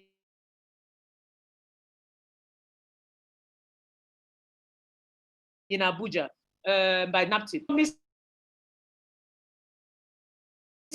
In NAPTIP, the national agency with the authority to ensure that that act is implemented at the federal level. So NAPTIP has it. So, and one of the provisions of that act is that the sexual violence register should be set up, and that was set up last year.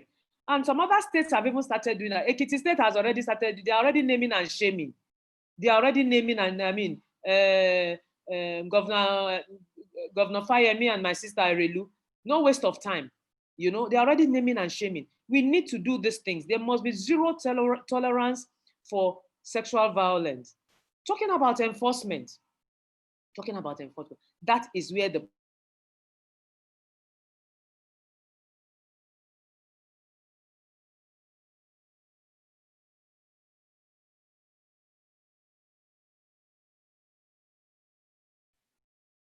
Hello, Mrs. Chukuma, can you hear me? Okay, we'll move on to take another question. This question will be directed at Mrs. Ada Dugan. The participant says, unfortunately today, the role of the community in shaping the child is being eroded. The child is today 95% a product of the family.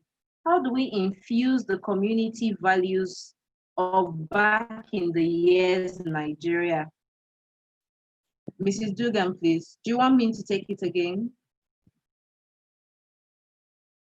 You're muted, please, ma. Okay, I'll take it again. Unfortunately, today, the role of the community in shaping the child is being eroded. The child is today 95% of a product of the family. How do we infuse the community values of back in the years? You talked about the values of honesty, of dignity, patience, while you were giving your lecture. So the person is asking, how do we infuse the community values of back in the years? Over to you, ma. Thank you very much.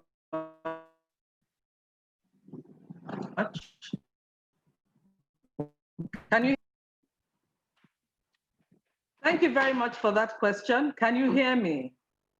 Yes, ma, we can hear you. You can hear me, yes. Yes, miss.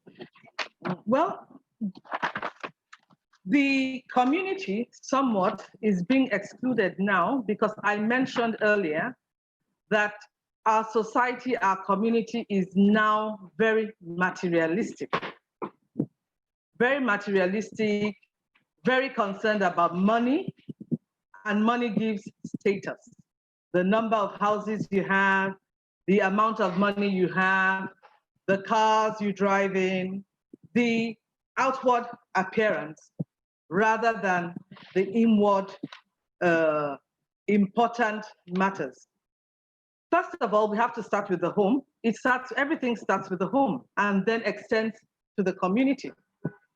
The fact is that if in the home, these old-fashioned values are being taught, being reinforced by parents, and children are seeing it, and then the extended family are doing same, and people in the community, the religious and traditional institutions are doing same, then we'll begin to speak with one voice. As it were right now, a lot of families are scared of just leaving their children to the community. Formerly, if, for instance, I did something wrong on my street and a neighbor saw me, they could discipline me. They actually had the power to discipline me and then tell my mother or my father, report me to my mother or father, who would do same. So it'd be double jeopardy for me. Do you understand? But that was because my parents at that point in time believed that their neighbors also had my best interest at heart and were prepared to trust them. The fabric of society has broken down somewhat, so we all have to begin to demonstrate those old-fashioned values. It's not by talking about it, because action speaks louder than words. We need to start demonstrating it afresh. Do we understand that? Even in the schools, civic and moral studies should be reinforced. You should start teaching them again, reinforcing them again. Whole families, extended families should begin to demonstrate those values. That way the community can once again begin to take hold of a child and shape a child. I'm not leaving out the religious houses, the churches, the mosque as well. They also have a part to play. But it's all in demonstrating, exhibiting those traits and values over and above monetary values and materialism. Thank you very much, ma. Thank you very much, ma. Thank you. The next question is directed to Mrs. Oyinloye Undu. The question reads, a boy of 4 years is allowed free rein in his home without any form of control from his parents. He states what he wants and they indulge him. Sorry, can I get off now? Welcome back, Mrs. Chukuma. Thank you, thank you. Please take Mrs. So can I just wrap up? Yes, please. Yes, please. Yes, please, ma'am. Can I wrap up? Can I wrap up? Yes, Mrs. Chukuma, you can please wrap up. Thank you. Yeah, so because I don't know what's happening with the network anyway. So the problem is always in the enforcement in terms of things being done the right way. And that's to a large extent because of impunity, a lot of impunity.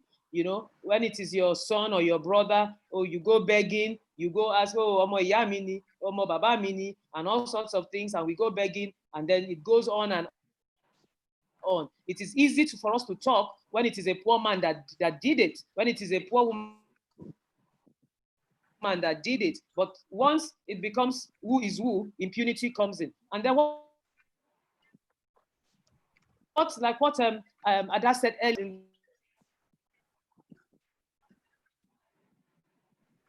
in the context of the funding of the police, you know,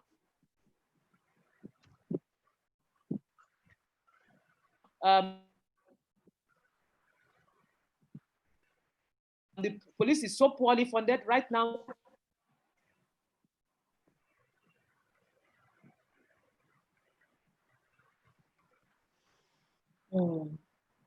I thought there should be resources provided. Okay, so we need to do more more needs to be done in the area of enforcement of this. The police is one, the social welfare is another.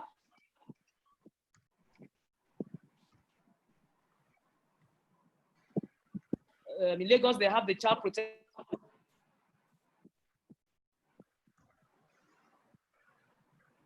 protection unit, but a lot of times today, right, as of 9:30, they took her to who went out of their way to rescue that children government agencies to be up and doing in order to deal with this issue. I believe that with the declaration of the state of emergency, that would go a long way in terms of the political will, you know, for governments, for agencies to really know that, look, not business as usual. We need to really nip this in the bud because every life matters.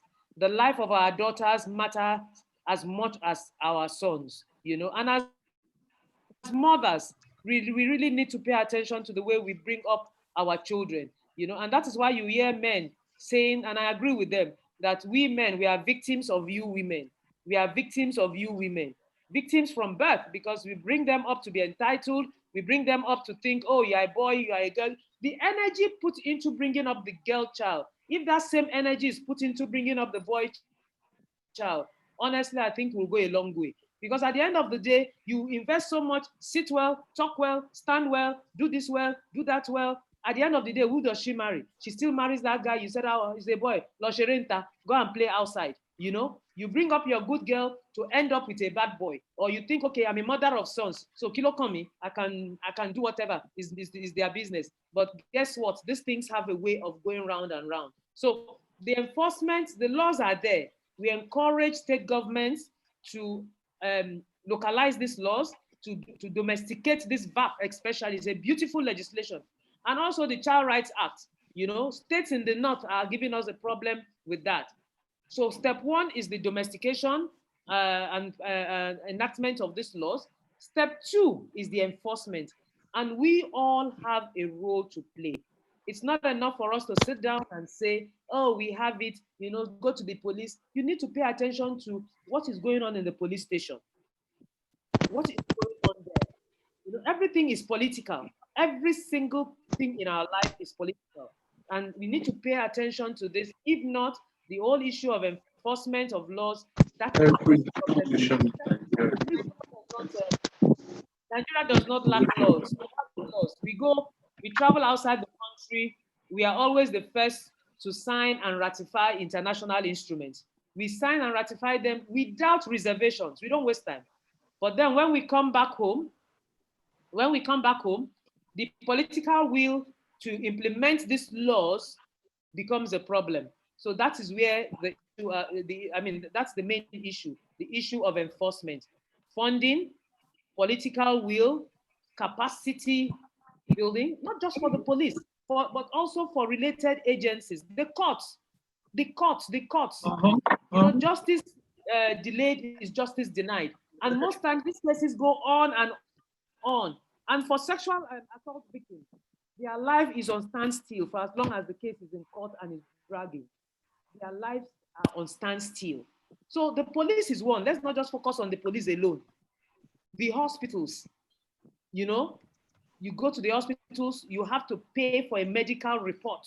You have to pay. Once they know that it's a case of rape or whatever, you need to pay 10, 15,000 to get a medical report. And that is what Mirabel Center is trying to do and has, you know, succeeded in doing over the years. And we hope the states will also replicate, and every state should have a SAC being a sexual assault referral center, you know, where victims of sexual offenses can go in and receive free medical care. There's nothing as frustrating for a victim of crime, even armed robbery, where you have been robbed, you've been abused, and then you go to the police station, you go to the hospitals, you receive what you call secondary victimization. You keep telling your story everywhere. What happened? What happened? What happened? What happened? Okay, you have to pay for this. Okay, give us recharge card to make a call. And the victimization goes on. And that is why you hear victims of sexual offenses especially say, I leave it to God. It's not that they don't want justice, but they are just tired. They are tired, they are frustrated, they are spending more money. You were the victim, for crying out loud. The perpetrator is walking there feeling cool, pressing his phone and calling who is who. And you are there walking the police station morning, afternoon, night, spending money for recharge card, spending money for transportation, and all of that. So these are some of the issues that we need to deal with. Thank you very much.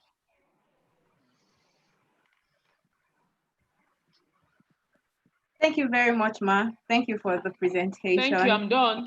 Thank you very much. So we'll go back to the Q&A session.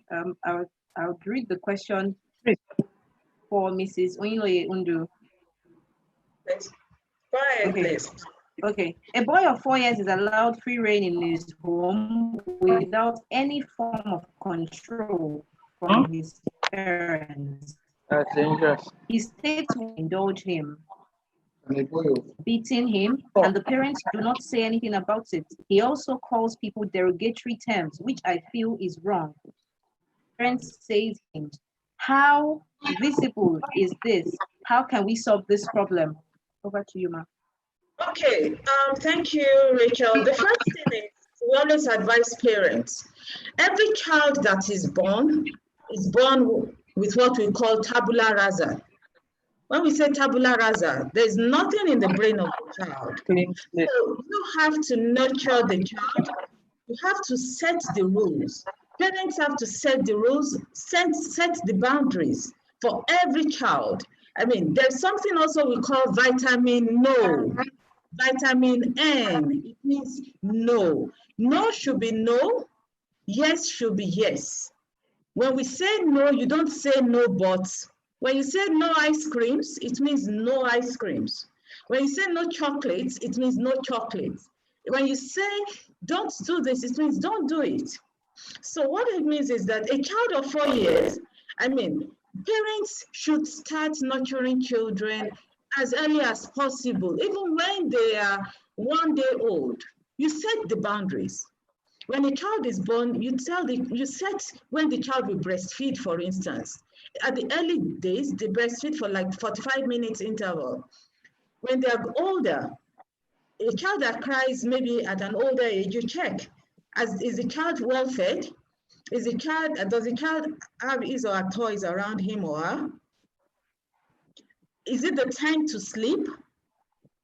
Children must have structured lifestyle from day one.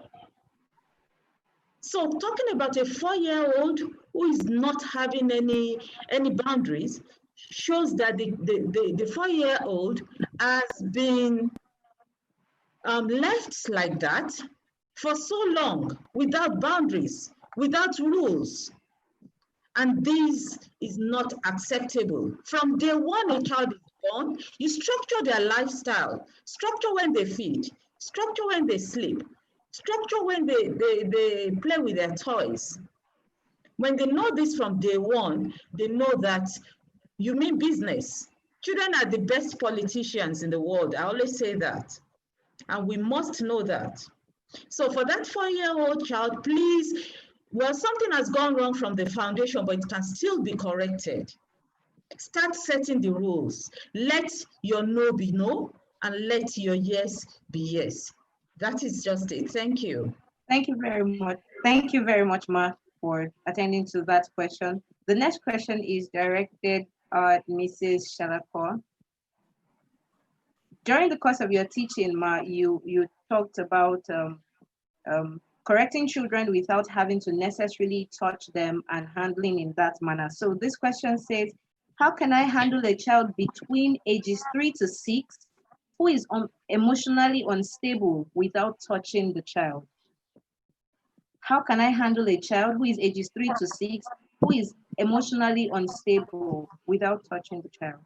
Thank you very much for the question. In the course of my presentation, I mentioned that as teachers here, we use our discretion as well because of the younger children that comes in at age 4.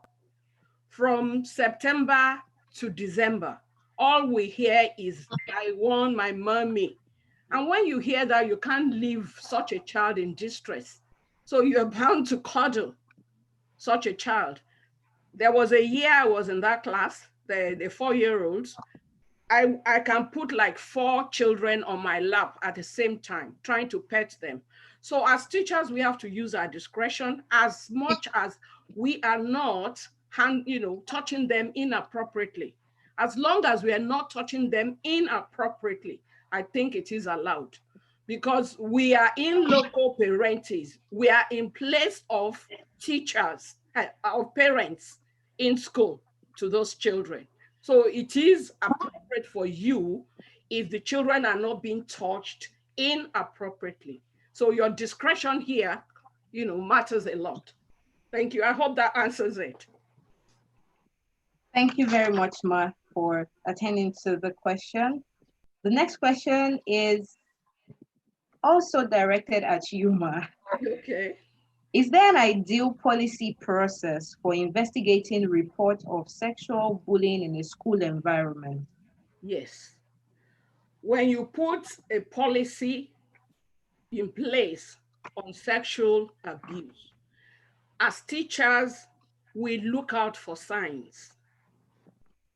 A child who is anxious, who is unstable, who is disruptive or aggressive might be acting as a result of what they're going through. So as educators, we observe such children to arrive at the problem. When we are able to establish that it is a sexual issue, we have a reporting system, which I have explained earlier, that you report to the head of department first. In my own case, head of my department, the head of department goes to the deputy principal, then principal. We all have meetings and make sure that we establish this case before a social worker is brought in. We use a multidimensional approach when we are handling this. We are not the only one in it. Social workers, teachers, head of department, even the police. So we have a whole lot of people, and the health executive, like the Ministry of Health in Nigeria, they all have representatives that we attend such meetings before, after we have established, then they come in and do their investigation. If the person is guilty, then the law takes its course. That's the way it is done here. And that is, contrary to what Mrs. Chukwuma just said, the frustration that you go through in Nigeria and all that, which is known to all of us. Thank you. Thank you, Ma. The last but not the least question is directed at you, Mrs. Onyiloye Ndu. It says, how do we help children from low class or remote areas? Stating all of the bullying activities that go on, it's easy to identify them in areas that are not remote. How do we help the children from low class families or in low income areas? Okay, well, bullying has nothing really to do with the class like we said, it can happen to anybody. It can happen to younger ones. It can happen to older ones. It can happen to rich people, affluent people, the bourgeois. It can happen to poor people, anybody. The most important thing, like we said, I don't know if the person started from the beginning, is to be able to know the things that constitute bullying, the types of bullies. Is the child or are the people living around them having problems with self-esteem? I mean, are the bullies being empathetic? If somebody is not empathetic, I mean, that means that definitely that person is going to be a bully. And like I said before, there are three things to always look out for. If this person is living in a low class area, please just look out for this. Was the action deliberate? Is it to intimidate another person? Would it leave a long-lasting negative effect on the victims or on the victim? So, I mean, an action, like I said, even parents sometimes do this. We talk on our children or talk to them, lash out at them badly outside. We ask ourselves, is this right? I mean, is it deliberate? Is it to intimidate? I've seen some parents in those days when we're growing up that would even tell I mean, that because the child went out or something and removed the child's clothes and told the child to walk around. That is bullying. It will leave a long-lasting negative effect on that child. So please, let us just note three things, regardless of where we stay. And that should be what we should be preaching. Is it going to leave a negative, I mean, is it deliberate? Is it to intimidate the other person? Because there's a thin line between discipline and bullying. But the moment we're able to answer these three questions, is it deliberate? Is it to intimidate another person? And would it leave a long-lasting negative effect on the victim? When these three things are in place, that constitutes bullying. And that is what we should be preaching wherever we are, whether in the low class, high class, with students, with children, with older people and all that. So I hope I've been able to shed some light on this to let everyone know that bullying occurs in all areas of life and everywhere, as long as human beings interact there. Like I said, maybe bullying occurs in the animal kingdom as well, but we don't understand the animal languages, so we really know. But the most important thing is for us to know that it's about power imbalance. Of course. People want to exercise their power over other people. So I think I've been able to answer that. Thank you very much, Ma. Thank you to every one of our facilitators for the work well done. Briefly, we're just going to go through a couple of slides, the things that the male should know, the male child should know about respect for a female child.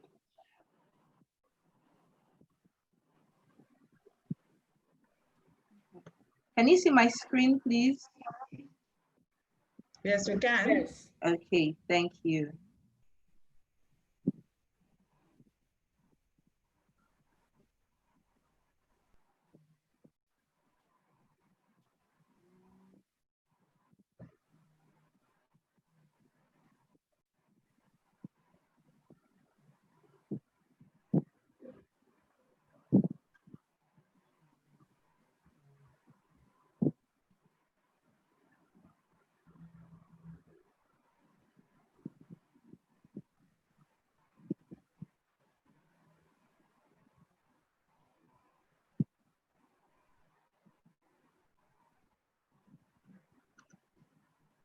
I hope we went through the messages that were contained in that slide or in those number of slides that we had shared.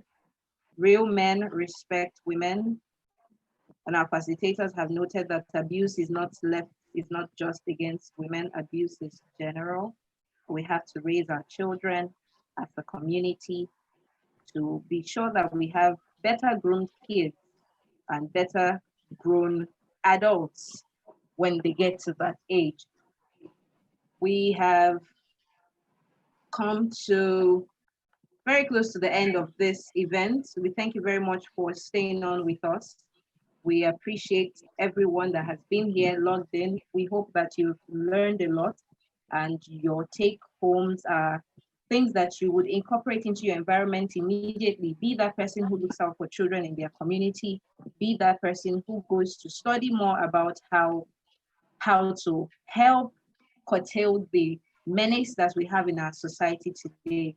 We're going to receive the vote of thanks by Mrs. Adeshola Oniloye Undu. It is a poem by Dorothy Law Nolte, PhD. The poem says, "Children learn what they live." Hello, good afternoon once again. Thank you everyone for being part of this program. We really appreciate everyone as mothers to be, as educators. We hope we've all been able to take home one or two things. Now, this is something that I got to know about 18 years ago when I was outside the country. It was actually at the back of my children's assignment diary, the one that Mrs. Salako talked about.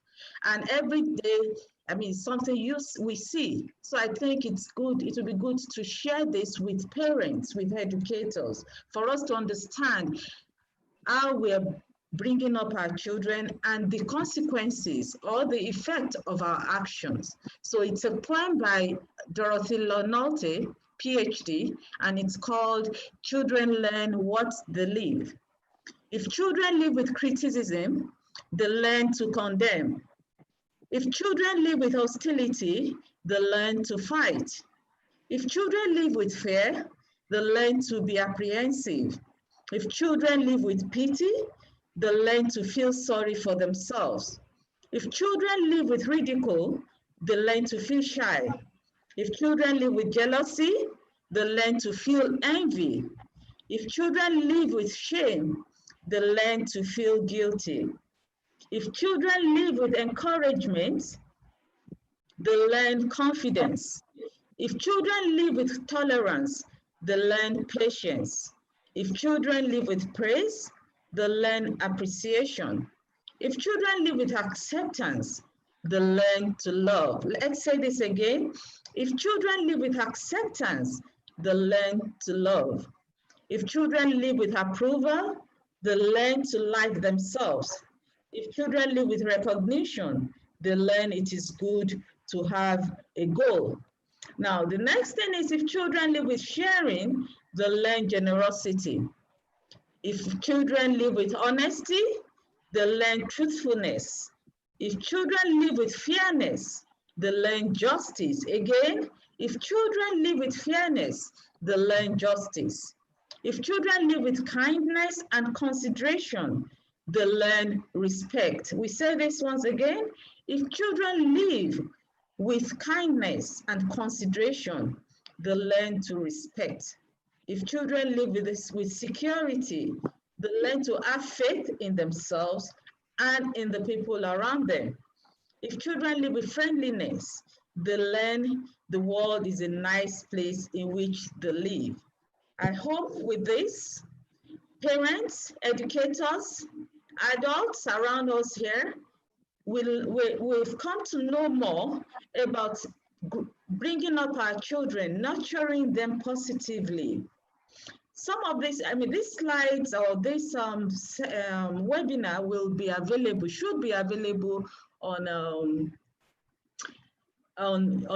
YouTube afterwards. We'll send the link out, and we hope that people can, or each one of us can go over them again to appreciate and to learn more about what we've gone through today. We want to say a very, very big thank you to everyone who has been here from the beginning. We actually thought it was going to be 2 hours webinar. It's taken us 3 hours, but we thank you for your patience and we say God bless you. On behalf of Active Projector Limited, a training and consultancy outfit in collaboration with Career Anchor Limited, HR Human Resources and Consultancy outfit, and of course, Mrs. Salako, a senior educator in Ireland and Nigeria.